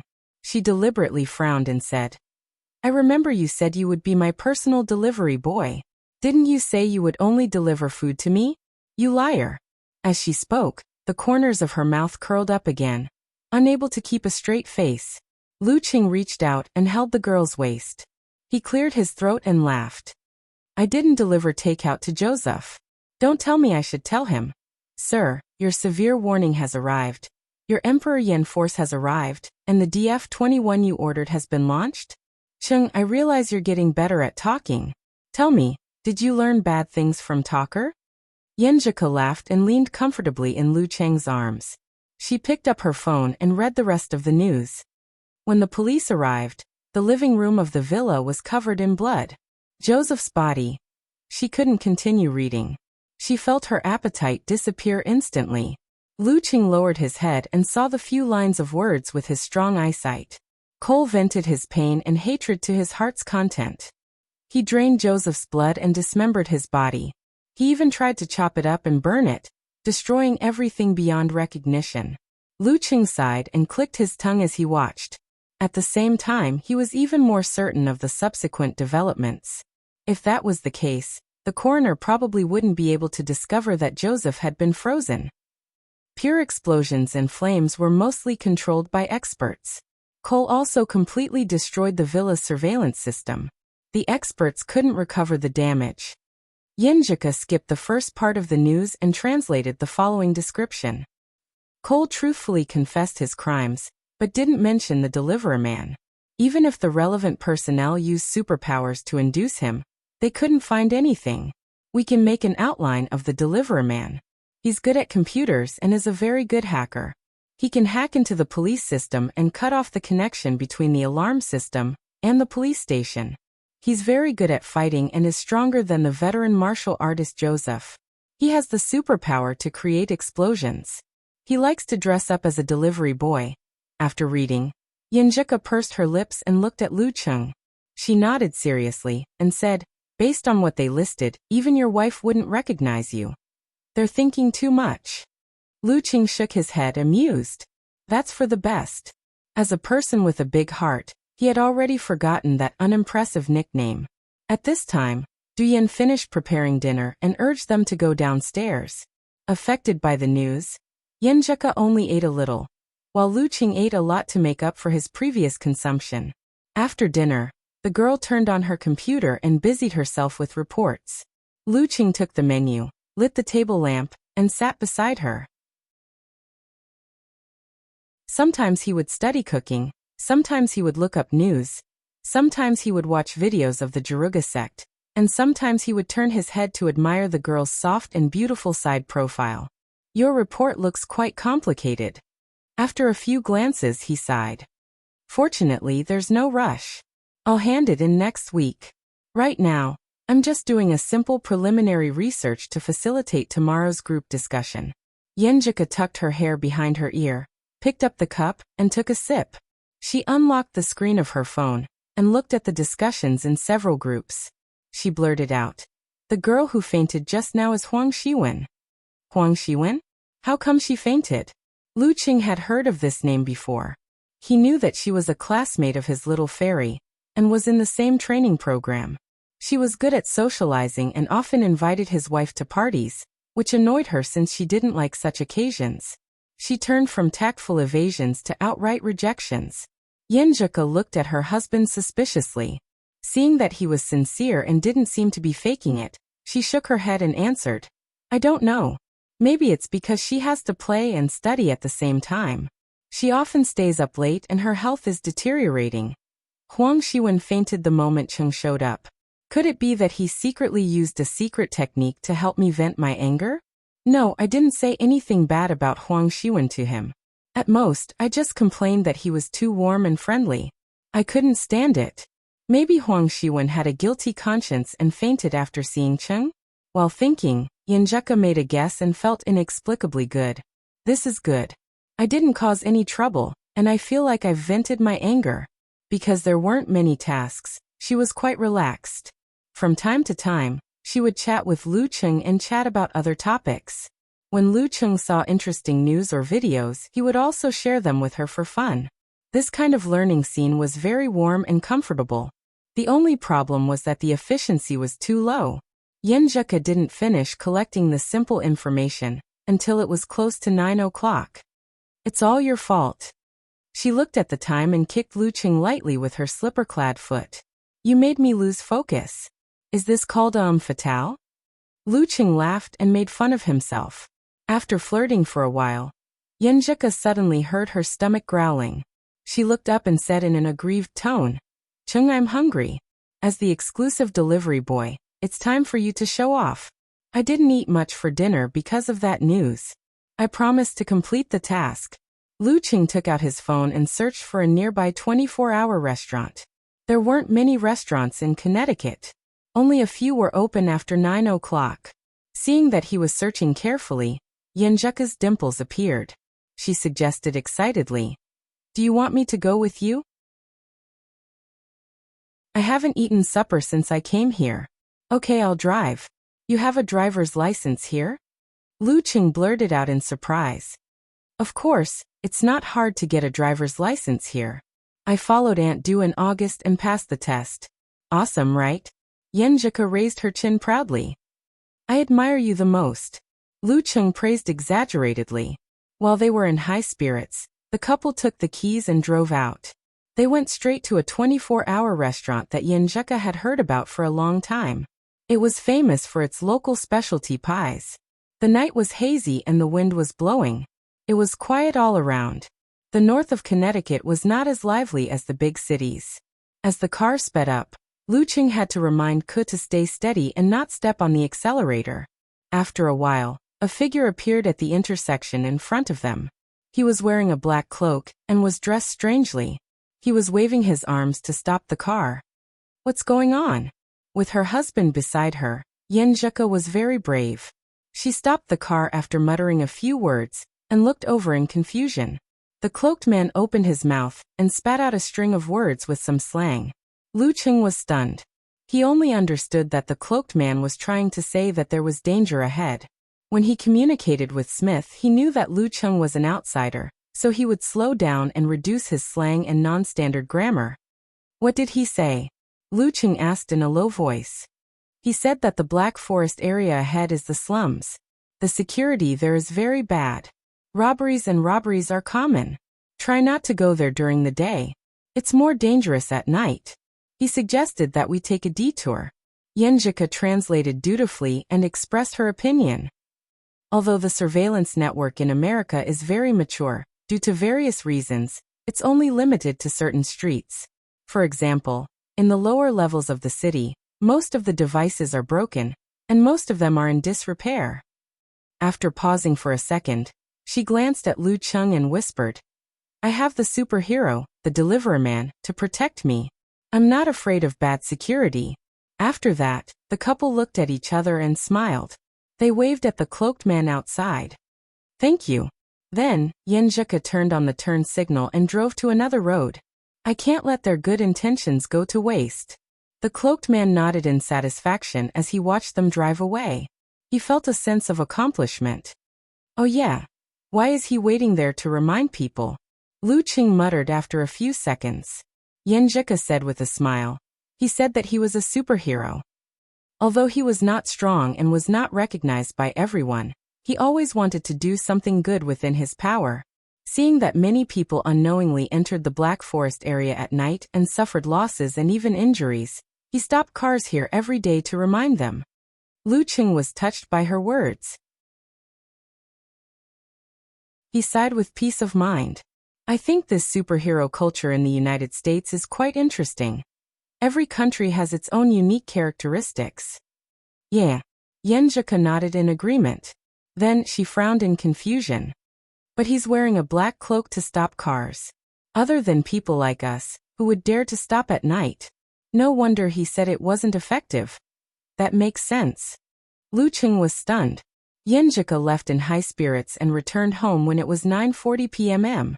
After a hearty meal, Yen Zheke returned home. Shower and sleep. The girl rested for a while, grabbed her pajamas and change of clothes, and walked to the door. Before she left, she looked back at Lu Qing warily. Seeing that he didn't intend to follow her, she walked into the bathroom. Seriously, am I that perverted? Lu Qing laughed and shook his head. After a while, the sound of running water stopped. Yen Zheke came back with a towel wrapped around her head. Her nightdress tonight was slightly different from usual. It was a spaghetti strap style, revealing her delicate collarbones, beautiful shoulders, and fair skin. Lu Qing was stunned when he saw it. I always wear this. I was too embarrassed to wear it in front of you before. Humph, you said that I'm a married girl. What's there to be afraid of? Yen Zheke forced herself to explain. Her cheeks were flushed because she had just taken a bath. It looks good. Lu Qing didn't answer her question. He walked over and volunteered. I'll help you dry your hair. Okay. Yen Zheke sat down, took off the wet towel, and let Lu Qing dry her hair. Smelling the fragrance and lowering his head, he saw the breathtaking beauty. Droplets of water slid down her slender white neck and stopped at her delicate collarbone. Lu Qing couldn't hold himself back no matter how hard he tried. When her hair was only half dry, he kissed her. The girl moaned and softened in his arms. The room was full of romantic scenes. Going to bed on time became an extravagant hope. After a while, Lu Qing lay down with satisfaction and hugged Yen Zheke's trembling body. Applying what I've learned is pretty good, he thought with a smile. Yen Zheke paused for a few seconds, gritted her teeth, and wrote 3 words on Lu Qing's chest. Big pervert. With Lu Cheng's control of his body, he could easily recognize it. He read it out with a smile. Yenjika rolled her eyes at him and started writing again. Big hooligan. Lu Cheng read it out proudly. Yenjika pursed her lips and moved her fingers again to write. Big idiot. Big idiot.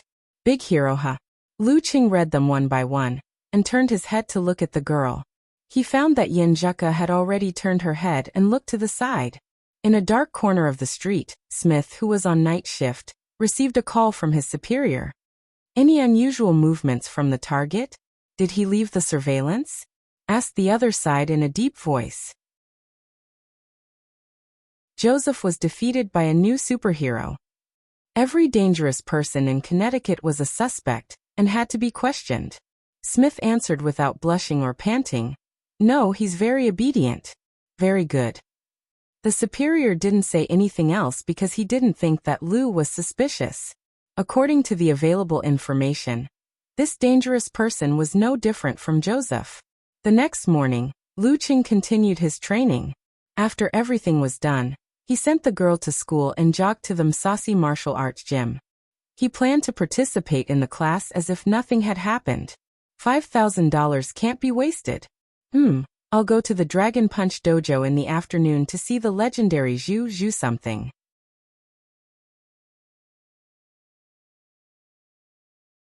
Chapter 506. On a Wednesday morning, the wind in Connecticut was mild and pleasant. Lu Cheng jogged through the streets, occasionally looking up at the web-like surveillance cameras. He knew that Smith and the other agents were monitoring him. However, he could detect the devices and whether the cameras were aimed at him, but he couldn't determine whether they were aimed at him or not. It was even more impossible for him to detect where Smith and the rest were hiding. This was the difference between martial arts and modern technology. Nothing in this world is omnipotent. Too bad I wanted to knock on their car window and say hello to give them a scare. Lu Cheng couldn't help but think mischievously. On the next street, Smith, who had changed his car, was drinking coffee and munching on a burger. Beside him, his subordinate was focused on the surveillance screen. After watching for a while, a young man with thin, blonde hair smiled casually. Boss, the target looked at the famous criminals and cases in Connecticut yesterday afternoon. The butcher was taken down in the afternoon. If you hadn't been keeping an eye on him, I would have suspected that he was the deliverer man. He went to challenge Joseph and let Cole take advantage of him. He had wanted to imitate Smith's use of cut and spar, but he couldn't remember the weird pronunciation. Smith calmly finished the rest of his coffee and replied with a smile. From the data of the target in the past month, he might be able to defeat Joseph, but he won't be able to subdue him. He won't even be able to cause significant damage to him. I think so too. The young man stroked his thin hair and muttered casually, I heard that there's a powerful hair tonic in China. Smith took the opportunity to change the topic. He didn't look guilty at all. He had hacked into a company last night and optimized the search results. When searching for information about the victim, Sunny, her boyfriend was placed at the very end of the search results. The corresponding photo was also altered and deleted. It had been 5 years, and most people's memories of this had faded. It was difficult for them to remember such an insignificant figure in the case. As long as the relationship between Smith and Sunny wasn't discovered, there wouldn't be any problems. The things I've worked hard to learn over the past 5 years have finally come in handy. Smith crumpled the food packaging into a ball, rolled down the car window, and threw it from afar, accurately sending it into the trash can. The entire process was escorted by a thread. The moment Lu Cheng stepped into the Msasi martial arts gym, he could feel a stifling atmosphere. The instructors and students walking in and out of the gym either kept a straight face, remained silent, or whispered in each other's ears. After a few steps, just as he was about to turn the corner, he suddenly saw Olsen, the 2-meter-tall giant that he had met the day before. Olsen was approaching him. His skin was so dark that it was shiny. His scalp was smooth without any hair. His expression was solemn and dignified. Hey little boy, I heard that your fighting skills are pretty good. Olsen suddenly opened his mouth, revealing 2 rows of white teeth. His smile was not forced at all. Before Lu Qing could answer, another coach passed by. Olsen instantly shut his mouth and put on a solemn and sorrowful expression. That's the legendary face-changing special skill. Looks like I'm not on good terms with Joseph. Lu Qing shook his head in amusement as he watched Olsen brush past him. He picked up his phone and shared the news with Ke. Immediately after, he turned into the exclusive training ground and saw the red-eyed girl, Othaway, and the other students. There was no doubt that Cole had not come. After the few of them greeted each other, a Caucasian student rushed over. He asked in shock and doubt, "What happened?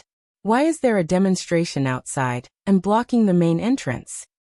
"Jack, didn't you watch the news?" Othaway blurted out in shock. "So did I miss something?" Jack spread his hands blankly. "I was at a party last night and partied till midnight. I came here after waking up. Mr. Joseph, no, Johnny Joseph has been proven to be the butcher. He died because of Cole's revenge." Another male student explained quickly. Lu Qing almost didn't understand. Luckily, he could guess what the other person was trying to say. That was why he could barely make sense of it. Jack's mouth was wide open. After a while, he scratched his head and said, "Are you kidding me? How could Mr. Joseph be the butcher? Even if he was Cole, 10 Coles wouldn't be able to kill him. That's because there's a new superhero, the Deliverer Man, helping him." Othaway answered with fear and respect. Who would have thought that the usually dignified and powerful martial artist Joseph was actually the devil hiding around us? Luckily, we didn't have much contact with him. Luckily, the Deliverer Man upheld justice and exposed the butcher's mask. "Really?" Jack took out his phone and browsed the news. After a few minutes, he exclaimed and burst out with a series of words. Lu Qing was stunned. "Oh my God. Is this real? So cool." After expressing his emotions intensely, Jack pointed outside and said, "So that's a protest against Joseph?" "No, they're calling for a boycott of the Jaruga sect. It's organized by the mission. They say that all things have spirit is the path of the devil, and will make people degenerate like Joseph." Othaway said worriedly. She was worried that the Msasi martial arts arena would be affected. "We're not the weird guys from the Kagri sect. Our focus is on fighting." The Jaruga sect is covered in dirty water. They can't even take care of themselves. I'm relieved. Lu Qing smiled as he listened. The conflict between the mission sect and the nature sect runs deep. Hee. Will the Jaruga sect suspect that the Deliverer Man is the mission's doing? If that's the case, the Jaruga sect and the Msasi martial arts arena will have to cut ties with Joseph. At least on the surface, no one will investigate this matter. The few students chatted worriedly for a while. A female coach with short blonde hair came over and said in a deep voice, "Lin Luodong will cooperate with the investigation. I hope he's not involved in any of the butcher's past cases. I'll be in charge of your lessons for the next few days. You can call me Madam Annie." She's calling him the butcher directly? That's a quick cut. Lu Qing sighed to himself. He began practicing his fighting techniques with Annie. During sparring, he controlled his body with the ice mirror and restrained his instinctive moves. He purely used boxing, wrestling, and jiu-jitsu. This gave him a different kind of experience. He looked back at his instinctive reactions during combat and improved himself from the details. Although she had some concerns, Annie had already awakened her own spirit. Her corresponding spiritual cultivation wasn't weak, so she maintained a calm state throughout. She earnestly completed the awakening teaching and other content, allowing Lu Qing to gain some insights. When the lesson ended, Lu Qing took a shower and changed his clothes. He carried the bag and left the Msasi martial arts arena without looking back. He had lunch with Yenjuka and chatted about the butcher's case in school. After Yenjuka's lesson, he bought a bottle of water and walked leisurely to the Dragon Punch Dojo of China. It was a short distance away, and only took him 3 to 5 minutes. After leaving the Msasi martial arts arena, Jack invited Ossel and the other students he was close to his rented apartment for a meal. He specially ordered pizza, chicken wings, cola, and other food. When they gathered together, the topic of conversation was always about the butcher and the Deliverer Man. The more they talked, the more excited they got. They made many guesses and finished criticizing each other. At this moment, the doorbell rang and the sound echoed throughout the living room. "Who is it?" Also asked instinctively. Jack stood up and walked to the door. He didn't care and smiled. The takeout is here. Just as he said the word takeout, it was as though a magical spell had been cast on him. He froze on the spot and the discussions in the room were instantly silenced. Don't tell me it's really the deliverer man? Jack swallowed his saliva and forced a smile. As he spoke, he carefully opened the door and made many confirmations. After a long mental journey, he finally got the pizza, chicken wings, and other food. Just an ordinary delivery guy. Jack turned around and shrugged. Everyone was relieved at first, then disappointed.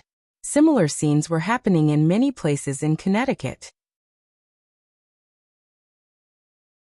Especially the children, they were filled with fantasies. After Lu Cheng arrived at the Dragon Punch Dojo of China, he waited at the front desk and saw the skinny young man Li Zuanping. Is Dojo Master Zhu here? He asked excitedly.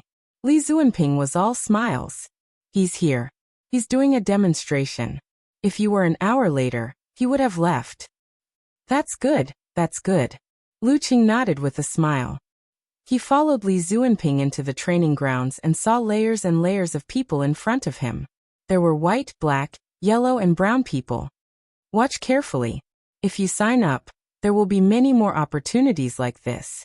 Li Zuanping extended his hand from behind and tried to pat Lu Cheng on the shoulder. However, Lu Cheng happened to take a step diagonally, causing his hand to miss. At this moment, Lu Cheng pulled his fascia and shook his muscles. Anyone who came into contact with him felt as though they had touched a loach. They slid half a step away without realizing it, allowing him to easily squeeze to the front. In the middle of the training grounds, a Chinese man in his 50s was slowly practicing the routine. His punches and kicks were natural and seemed to have some foundation. Of course, this foundation was only relative. Lu Cheng was stunned. He couldn't believe that this was the legendary dojo master Zhu. Very average. Zhu Hong's hair had turned a little white, showing the vicissitudes of life. He was quite good-looking and had the temperament of a grandmaster. After practicing for a while, he settled his feet and got into a stance. 6 students came out to push him.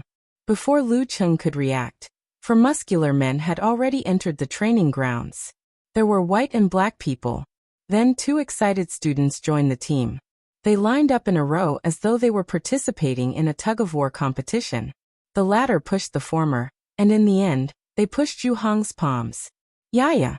The 6 men used all their strength, but still couldn't push the skinny dojo master. This attracted the excited cheers of the other students.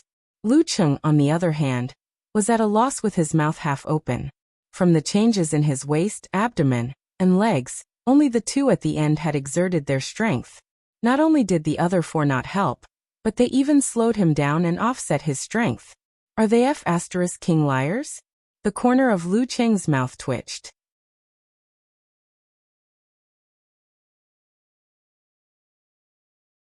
Chapter 507.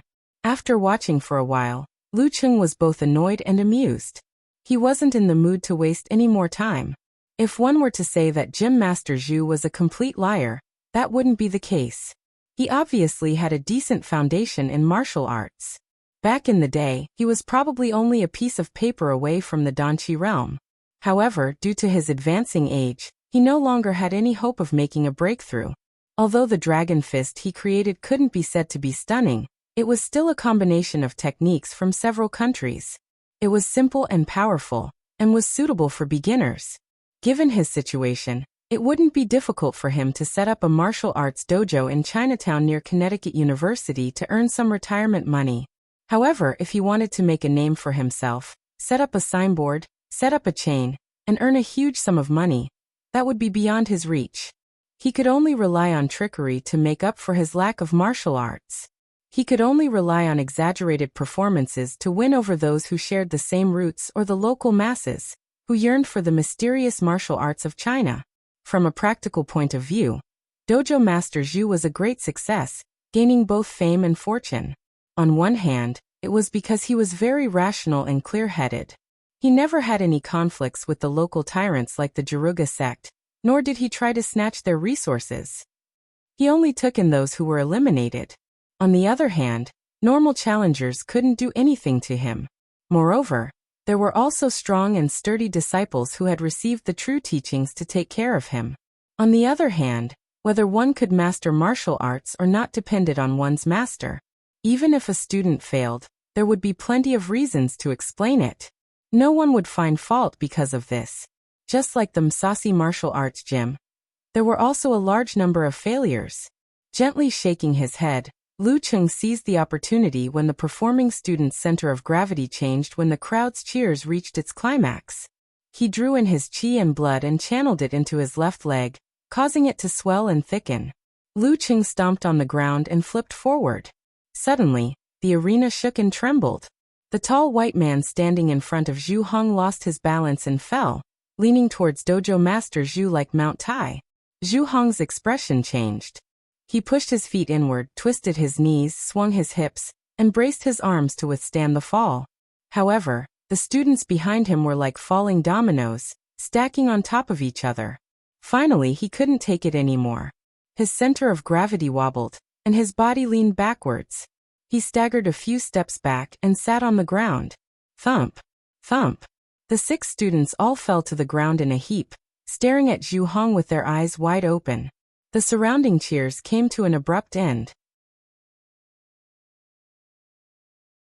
Everyone looked at each other with a blank expression on their faces. What was going on? This is probably what they call a performance accident. Lu Cheng chuckled mischievously. While the crowd was panicking, confused, and focused on the interior of the venue, he picked up his phone, took a picture, and retreated. He squeezed out of the human wall, straightened his clothes, and slowly walked away. After a few seconds, everyone came back to their senses. The 2 Caucasian men in the crowd looked at each other in confusion. "George, let's go back to class."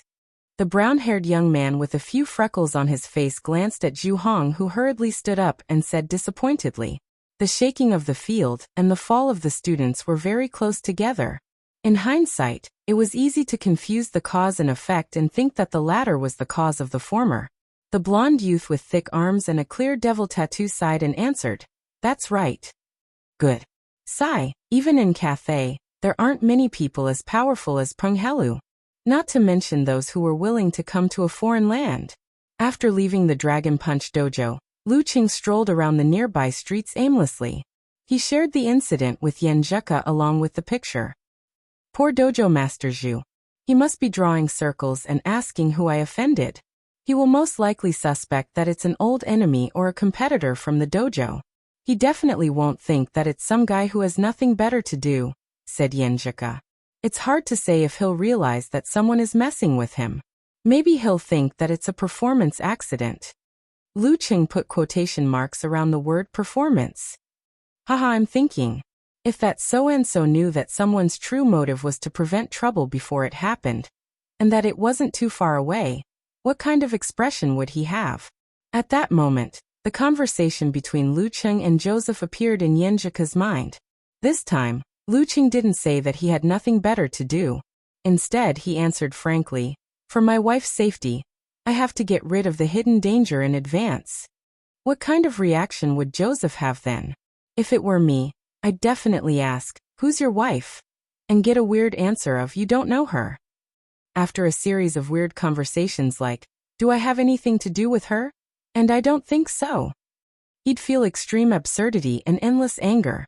It should be the expression of someone who died with their eyes wide open. "Sinister smile expression," replied Lu Cheng. Yen Zheka forced herself to turn her attention back to the classroom. "Rest in peace, Mr. Joseph.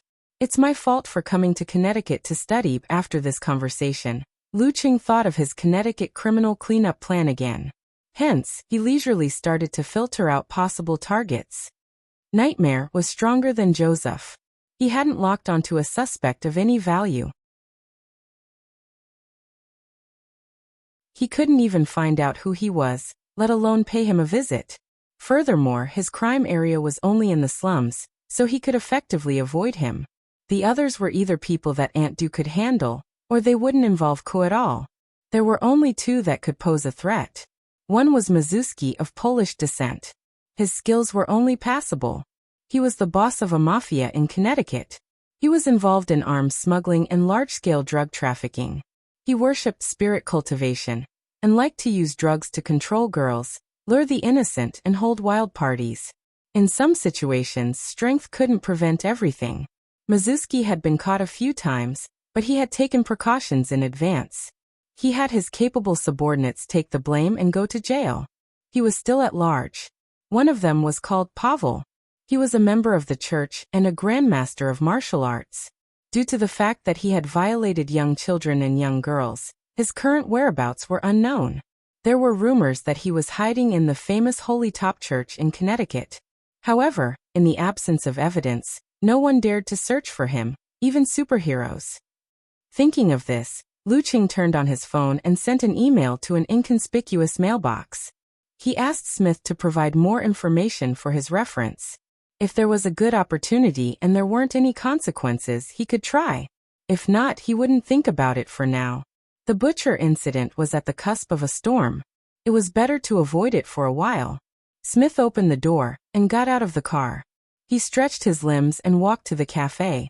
Just then, he received a notification. He took out his phone and logged into an email that didn't belong to him. He saw Lu Cheng's email. After browsing through it, he covered his face with his hands. Is there an end to this?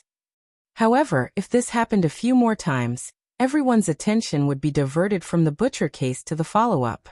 That would completely bury the possibility of me being related to the delivery man. But I can't do too much or I'll be exposed sooner or later. P.S. I'm stuck at the end of this chapter. I didn't finish it for a long time. Seeing that there wasn't enough time, I wrote down the parts one thought of. That's why the word count is lower. I can't postpone it to tonight.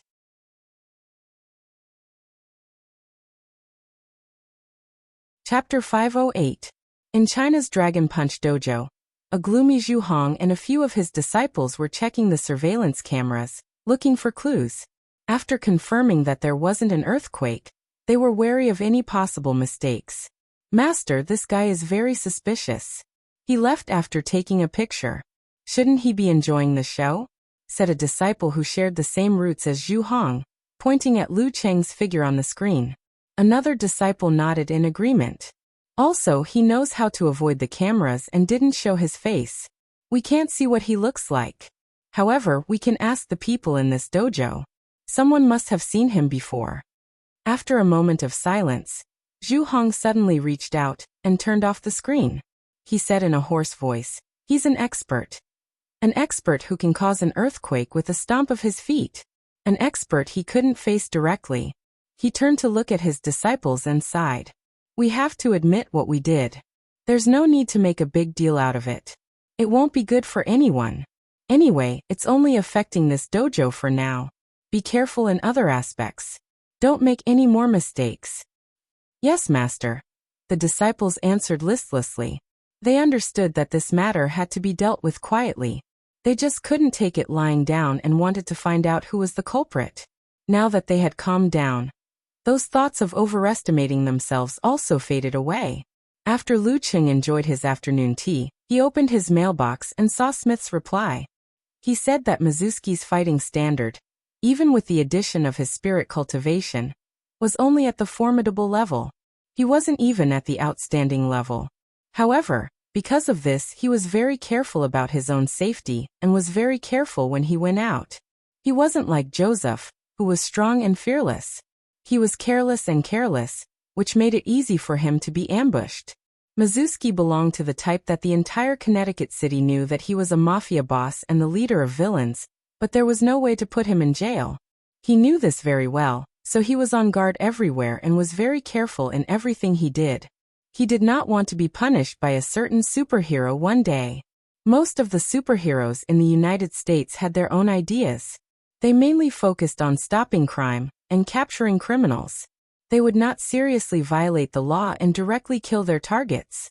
However, there were always exceptions in the world. There were also many superheroes who did not believe in the current system.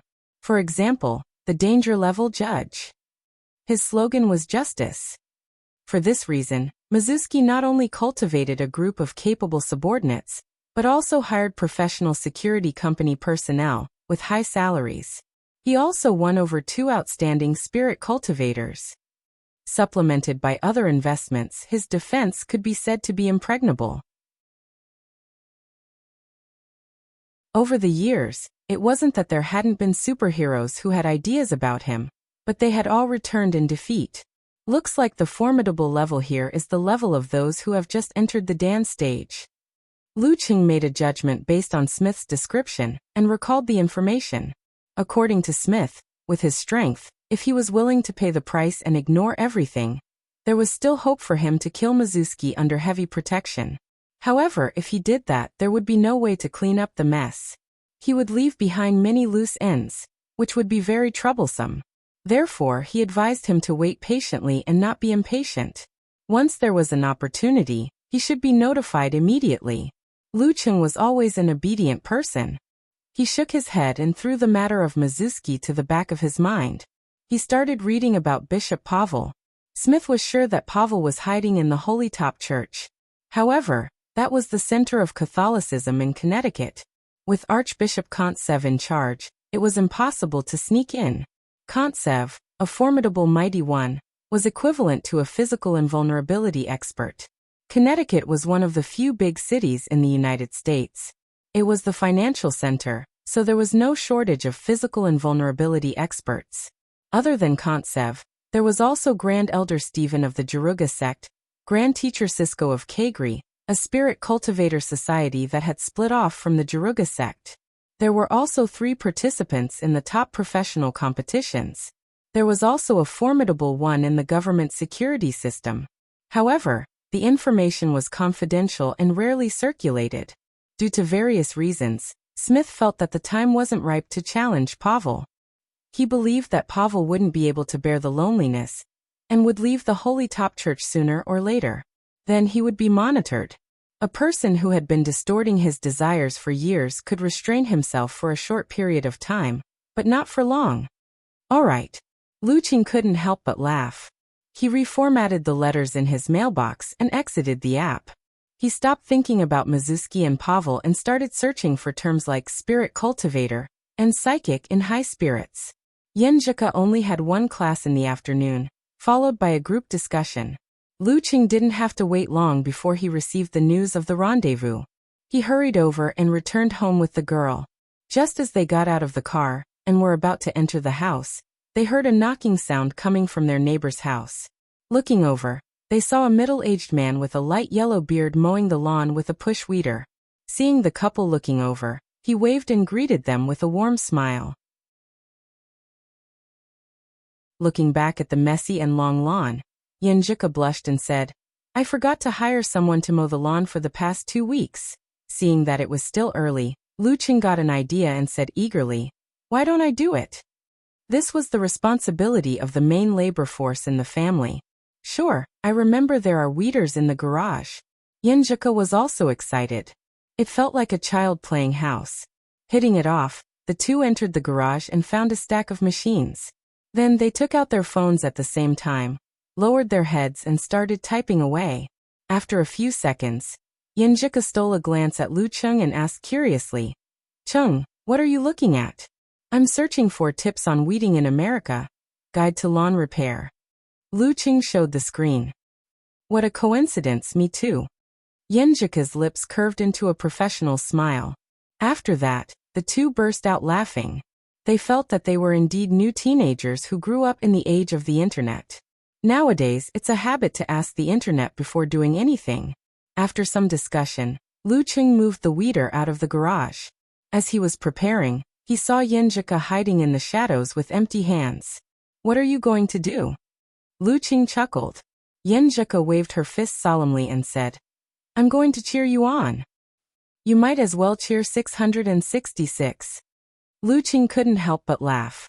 He retracted his gaze and began to push the weeder to clean the plants that were growing recklessly. At first he was still a little unfamiliar with it, but after a while he could hear the force of the weeder. Gradually, it became easier and more experienced to use it. He mowed the lawn neatly. During this process, he exchanged glances with the uncle next door and nodded at him from time to time. They really felt like neighbors. Yenjika, who was in the shade, watched him work with her dimples. Her eyes were gentle. Before 4:30, Lu Qing finished the lawn. Yenjika, who had shouted good luck to show that she wasn't just a spectator, came over and helped with the follow-up.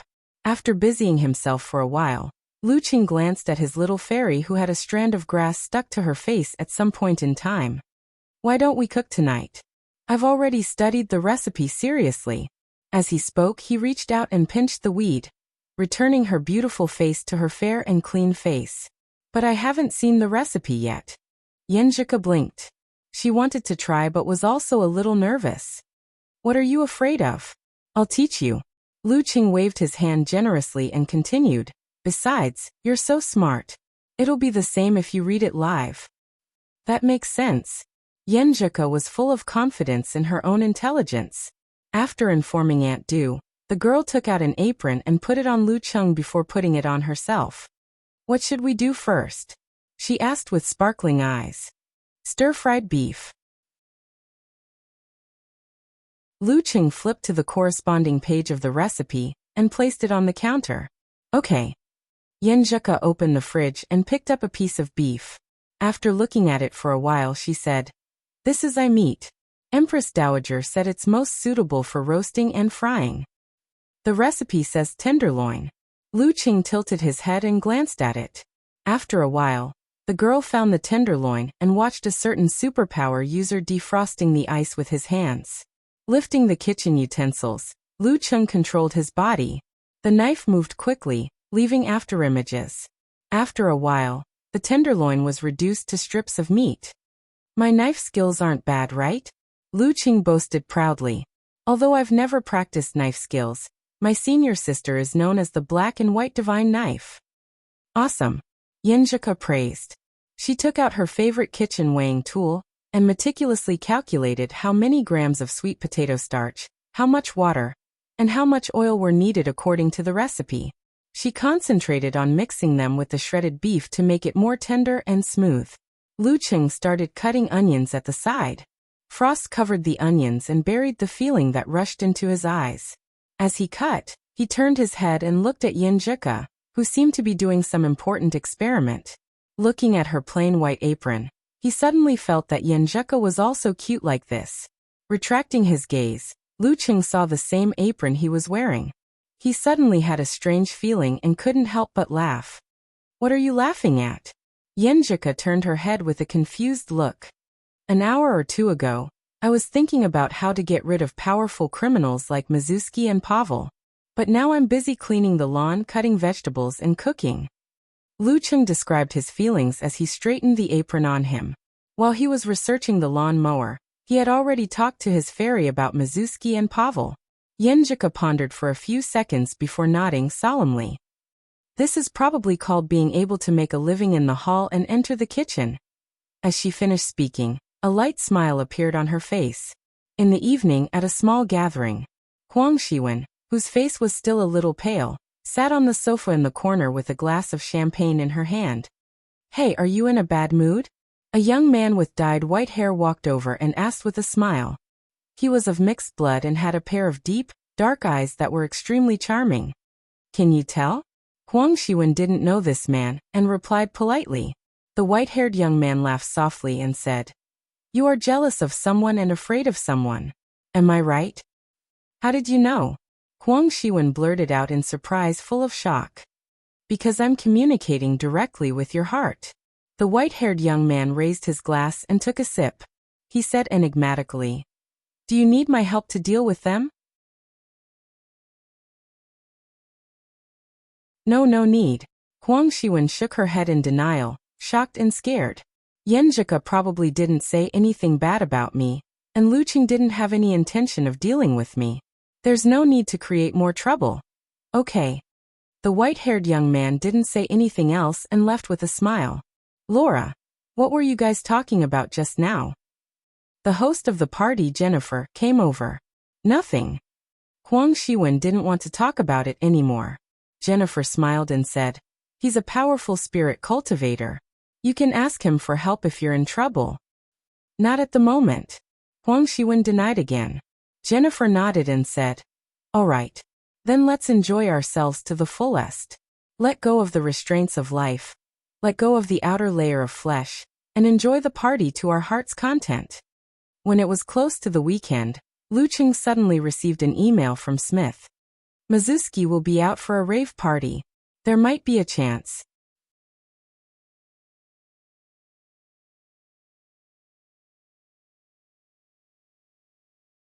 It helps you release your stress and break free from the shackles of the external world and your body.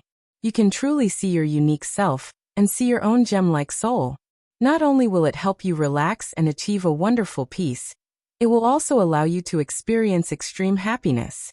From there, you can break out of your prison and gain the opportunity to communicate with the pure spiritual world. Jennifer described in a dreamy tone. Seeing that Huang Shiwen was still holding back, she changed her words.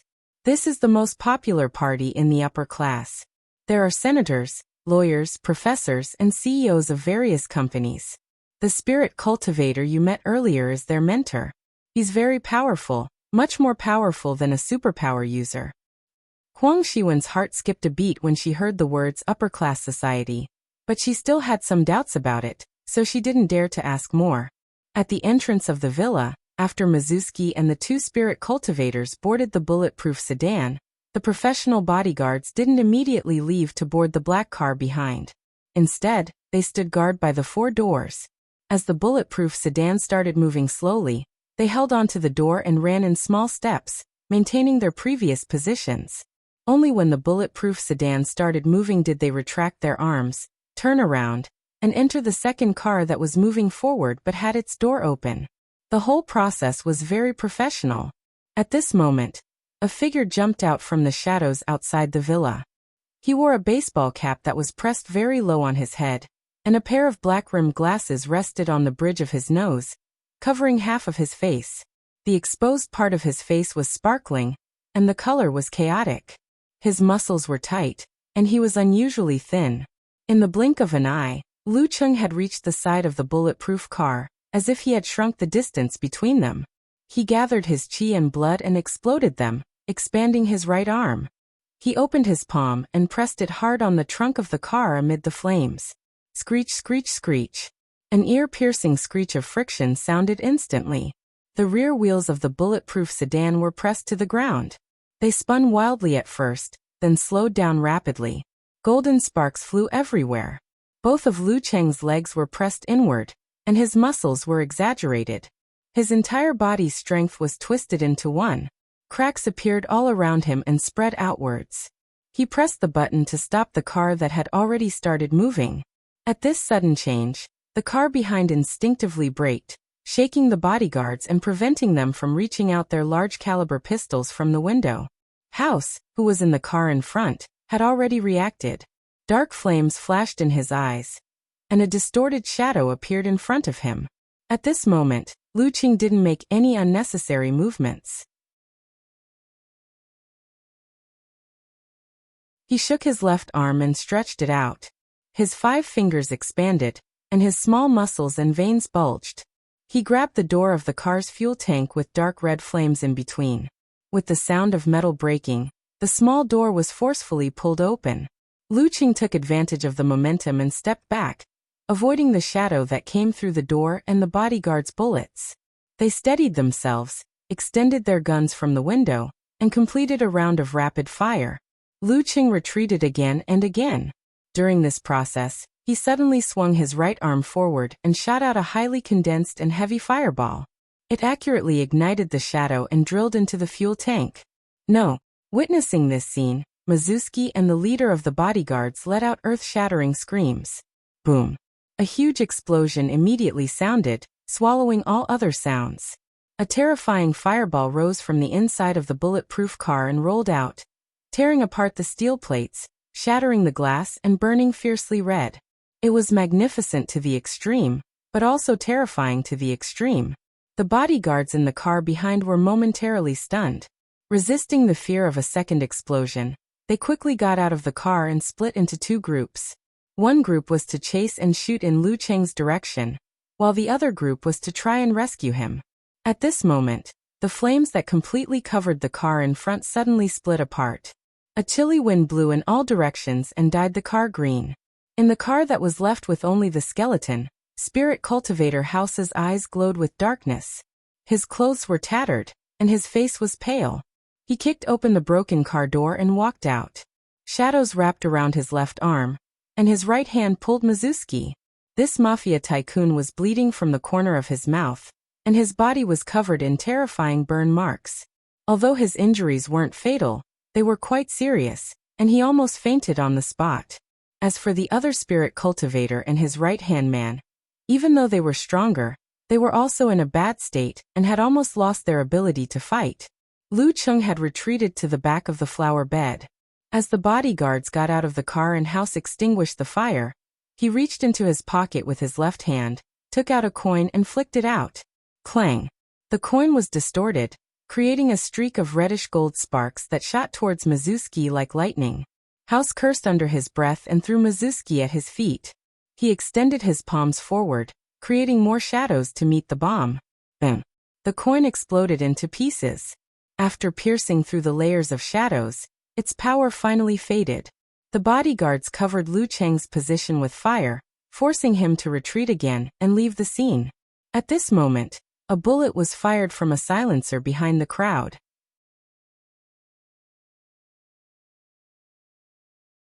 It silently entered Mizuki's head, causing his eyes to widen abruptly.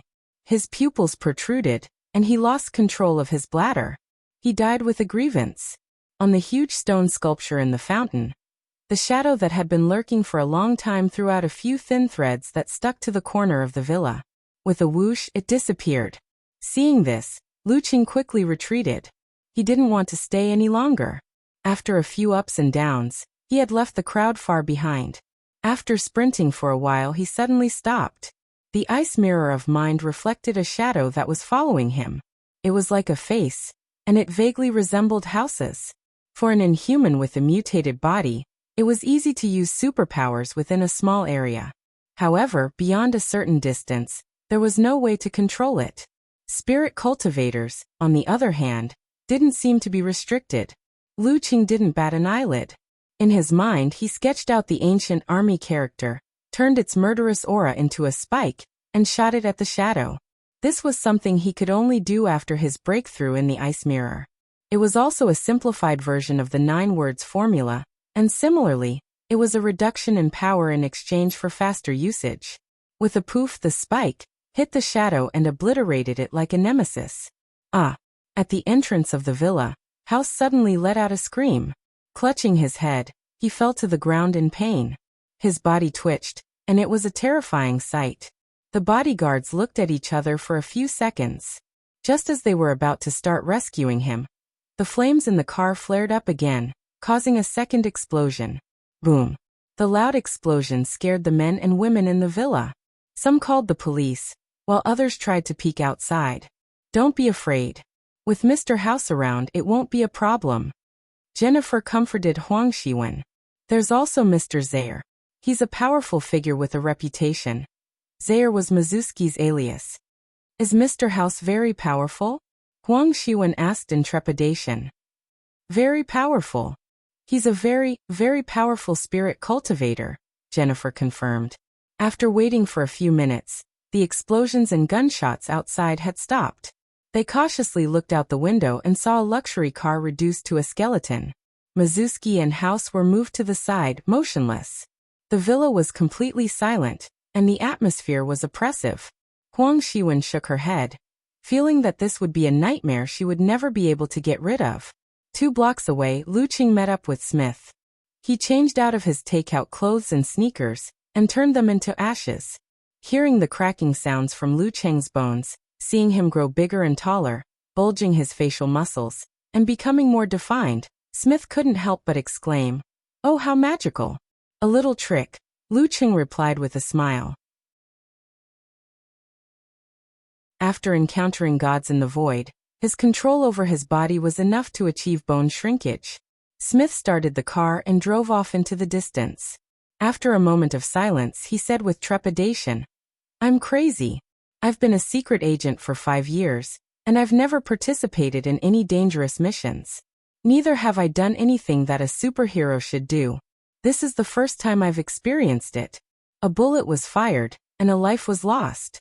Mizuski and the spirit cultivator beside him deserve to die, but under the circumstances where they haven't been convicted, I feel like I'm committing a crime. Lu Cheng glanced at Smith, the corner of his mouth twitching. Smith, calm down. I didn't know you were so talkative. Understood. Calm down. Smith took a deep breath, regaining his professionalism as an agent. Lu Cheng pondered for a few seconds before saying, Do you think Mizuski doesn't deserve to die? If there was strong evidence to convict him, others would have done it long ago. If there wasn't, even if they caught him, he could still find someone to take the blame and leave the court easily. I know. Smith tilted his head and looked at Lu Cheng. I just feel like I'm no longer Spider-Man. I need to find a concept that suits me. Lu, why are you so calm? Don't you feel conflicted? Isn't that obvious? I'm not the one who killed him in the end. Lu Cheng thought for a moment, then answered seriously. Maybe it's because my legal awareness is weak. Smith was at a loss. He didn't say anything else. After taking a detour, he returned the gun to the subordinate of Mizuski's enemy. Finally, he sent Lu Cheng to the north of Connecticut. After entering the house, Lu Cheng looked at Yenjika, who was still in her pajamas, waiting in the living room. He smiled and said, Done. So easy. Details? Yenjika heaved a sigh of relief, her eyes shining brightly. Lu Cheng was about to describe when he heard his stomach rumbling. He smiled sheepishly and said, I'll make something to eat first. I'm starving after this. I'll make it. Yenjika raised her arm eagerly. What do you want to eat? Do you have noodles? Lu Cheng smiled casually. There's flour. You can make your own noodles. Yenjika jogged into the kitchen and called out to Lu Cheng. She pointed at the flour and said, I've made it. You need it. Aren't you going to make it? Lu Cheng couldn't help but laugh. Yenjika pursed her lips and said innocently, You have more strength in your hands. All right. Lu Cheng smiled and put on his apron. When Huang Shiwen and the rest were questioned by the police, he brought a bowl of noodles into the dining room. He watched as Yenjika poured the leftovers that he had heated up earlier into the bowl as toppings. Then she started eating happily. Occasionally, he would tell the girl about what had happened. What a wonderful night.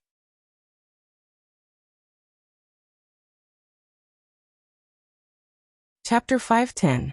After finishing his noodles and soup, Lu Cheng put down his bowl and chopsticks. He flipped a coin in his left hand and started complaining about Smith in a low voice. That spider is really something. I just casually mentioned it at the start because I thought it would be too risky to go on my own. But he agreed right away, and even tried to perfect the plan in high spirits. I thought he was indeed the head of the Secret Service. His mental fortitude was off the charts and he had seen all kinds of storms. Who knew he would become as listless as a little lamb, and kept nagging me that this was against his ideals, and that he didn't deserve to be Spider-Man anymore. Why didn't he reject it earlier?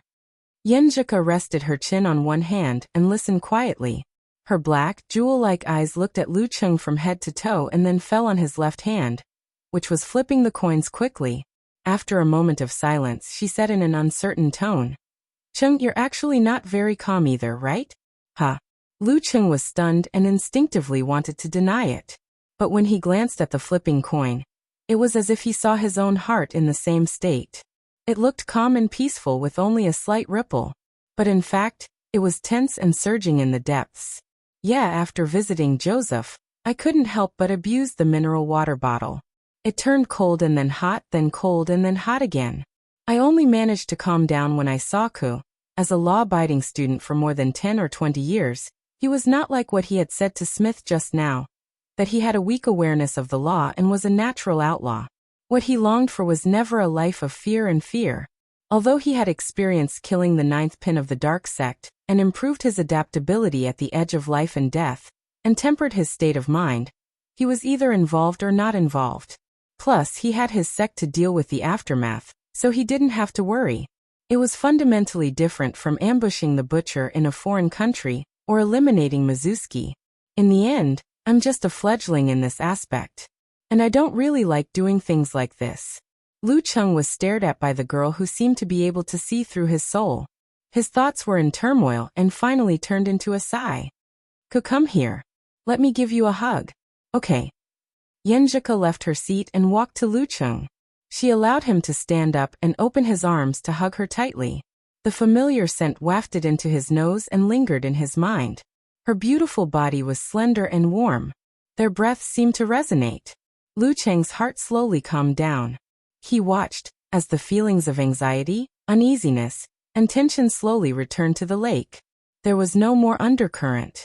During this process, Yenjika patted his back clumsily and awkwardly, just like how he gently stroked the girl's hair. After getting rid of the butcher and Mizuski, the other criminals in Connecticut will either not involve you or fall within the range that Aunt Du can handle. There's only Pavel left. He's hiding in the Holy Top Church, and won't dare to sneak out for a few months. Moreover, his main targets are the underage children. Anyway, I don't think there's anything else for me to do. I can relax and enjoy life. Lucheng's voice was low. Yenjika's comforting actions gradually became more familiar and smooth. She buried her head in Lucheng's shoulder and answered in a low voice. That's good, that's good. After hugging for a long time, the two of them separated. Lucheng picked up the bowl and chopsticks and smiled. His body and mind relaxed. Hello, your dishwasher is online. You make it sound like I'm eating. Yenjika looked at Lucheng in disdain. She chuckled and teased. When someone came back, he was so relaxed. He acted as though he had just gone out to buy groceries, and that making noodles when he was hungry was more important than superhero matters. In the end, it was all an act. At this point, she turned and smiled. She muttered to herself in a low voice. Then I'm relieved. After washing the dishes, the couple took separate showers and lay side by side on the bed. With their backs against the pillows, they covered themselves with a thin blanket and scrolled through their phones. Hey, our overseas students group chat is saying that Senior Jennifer is involved in Mizuski's case. Yenjika's crossed legs swayed as she turned her body to the side. There's news already? Lucheng hadn't scrolled through the news yet. As for the forums and forums of foreigners and other places, he was still confused and didn't look into it. A classmate's uncle migrated to Connecticut a long time ago to do business. His cousin happened to be working at the police station, Yenjika explained. She moved the phone and herself closer to Lucheng to read the follow-up. According to the classmate's description, Jennifer, an active figure at Connecticut University, had been controlled by Mizuski since a long time ago to help him find girls of good quality. The usual method was to invite them to parties, and after they had played together a few times and got familiar with each other, he would lure them to take the secret drug, in order to seek higher levels of enjoyment. Then he would slowly increase the dosage until it became an addiction. Finally, he would introduce them to rave parties, where they would indulge their body and mind and fall into depravity. They would become a tool for spirit cultivators, or a tool for Mizuski to rope in members of the upper class. When they got bored and didn't have the talent in this area, they would be thrown to the bottom of the class and controlled to make money. In the process, the girls who were seduced would, in turn, become like Jennifer, pulling in more unsuspecting girls, causing the number of victims to snowball. However, not everyone would succumb. It should be said that most of the girls participated a few times, but after realizing that something was wrong, they would rationally refuse and not come again. Of course, there were also poor victims who were forcibly drugged. How can this be? Yenjika was dumbfounded. She was so angry that her voice trembled a little. Unlike the girls Joseph killed, she didn't know and had no relationship with them. This time, many of the victims involved in this case were students from Connecticut University. Yenjika didn't discriminate against the atmosphere of parties in America. She just felt that it was a waste of time and could easily lead to scandals, so she wasn't willing to participate. Who knew that some parties were actually dangerous, like a venomous snake that looked colorful but was actually terrifying? Lucheng felt lucky and no longer had any doubts about his previous actions. What's the point of bullying girls? And it was easier to implicate Ku than he expected. It's good that Mizuski died. Those spirit cultivators are also detestable. He only regretted that he didn't have the chance to punish them. Yenjika complained for a while. She was actually a little traumatized by the parties. The police didn't reveal who was involved in the parties out of consideration for the victims. Chung, you did a great job this time. After venting, the girl looked up at her husband with bright eyes. Out of habit, Lu Qing wanted to flirt and ask what the reward was. However, he was still in a state of calmness after the excitement. When he saw Ke's serious expression and bright eyes, he immediately felt that everything had paid off. I like this reward. He chuckled softly. Huh. Yenjika was stunned. She didn't know what her Chung had pulled on again. Since when did I reward him? After calming down, the girl browsed the news again. Finally, she found a few reports in a row. The deliverer man reappears. The infamous Mizuki was executed. The deliverer man is not a hero of order. Crazy party, deadly party. Yenjika's English reading ability was much better than Lu Cheng's. She browsed quickly and translated.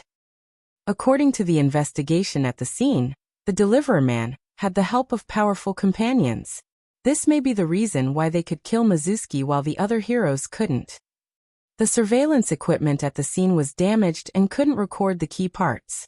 However, we were able to extract the footage and directly see the deliverer man.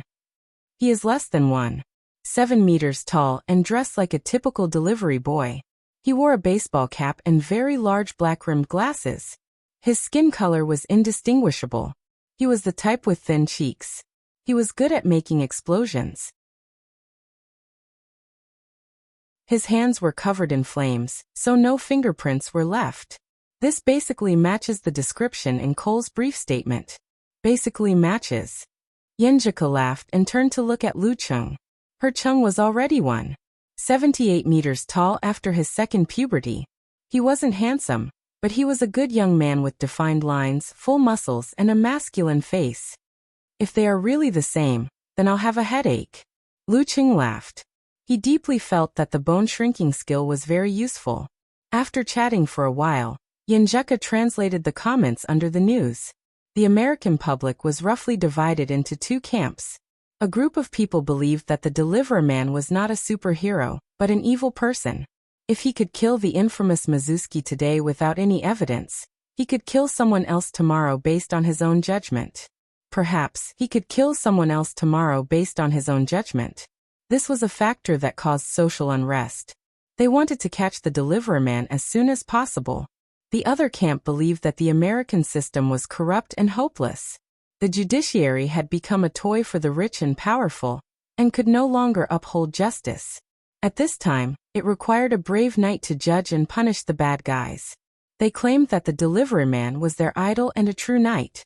After translating the most popular comments, Yenjika chuckled and said, I don't know about other things, but I'm sure those rebellious youths in America worship you. It doesn't feel right that everyone is wearing black-rimmed glasses to imitate me. Lu Cheng's imagination ran wild. The couple talked and laughed for a long time until their biological clocks came, and they both fell asleep. In the middle of the night, Yenjika woke up slowly. She wanted to turn over but found that her right hand was tightly gripped, and she couldn't break free. She propped her head up and looked beside her. Although Lu Qing was sound asleep, his hand was firmly gripping hers and wouldn't let go. The gentleness and calmness in his eyes faded away and he became like a child. The next morning, the couple woke up on time and started practicing. Because of the experience of mastering the other characters, Yenjika finally got a feel for the fighting formula after a few days of practice. This made her very happy and she even ate 5 more mouthfuls of breakfast. After they parted ways outside the campus, Lu Qing jogged to the Musashi martial arts gym. Along the way, he saw many imitators wearing baseball caps and black-rimmed glasses. He could only twitch his mouth in response. In the following week, Lu Qing was well-behaved because Pavel never left the Holy Top Church. He even didn't find an opportunity to challenge the Grandmaster of Martial Arts of the Jaruga sect, as planned to avoid the limelight. In the blink of an eye, it was almost the end of the month. It was time for Lu Qing to return.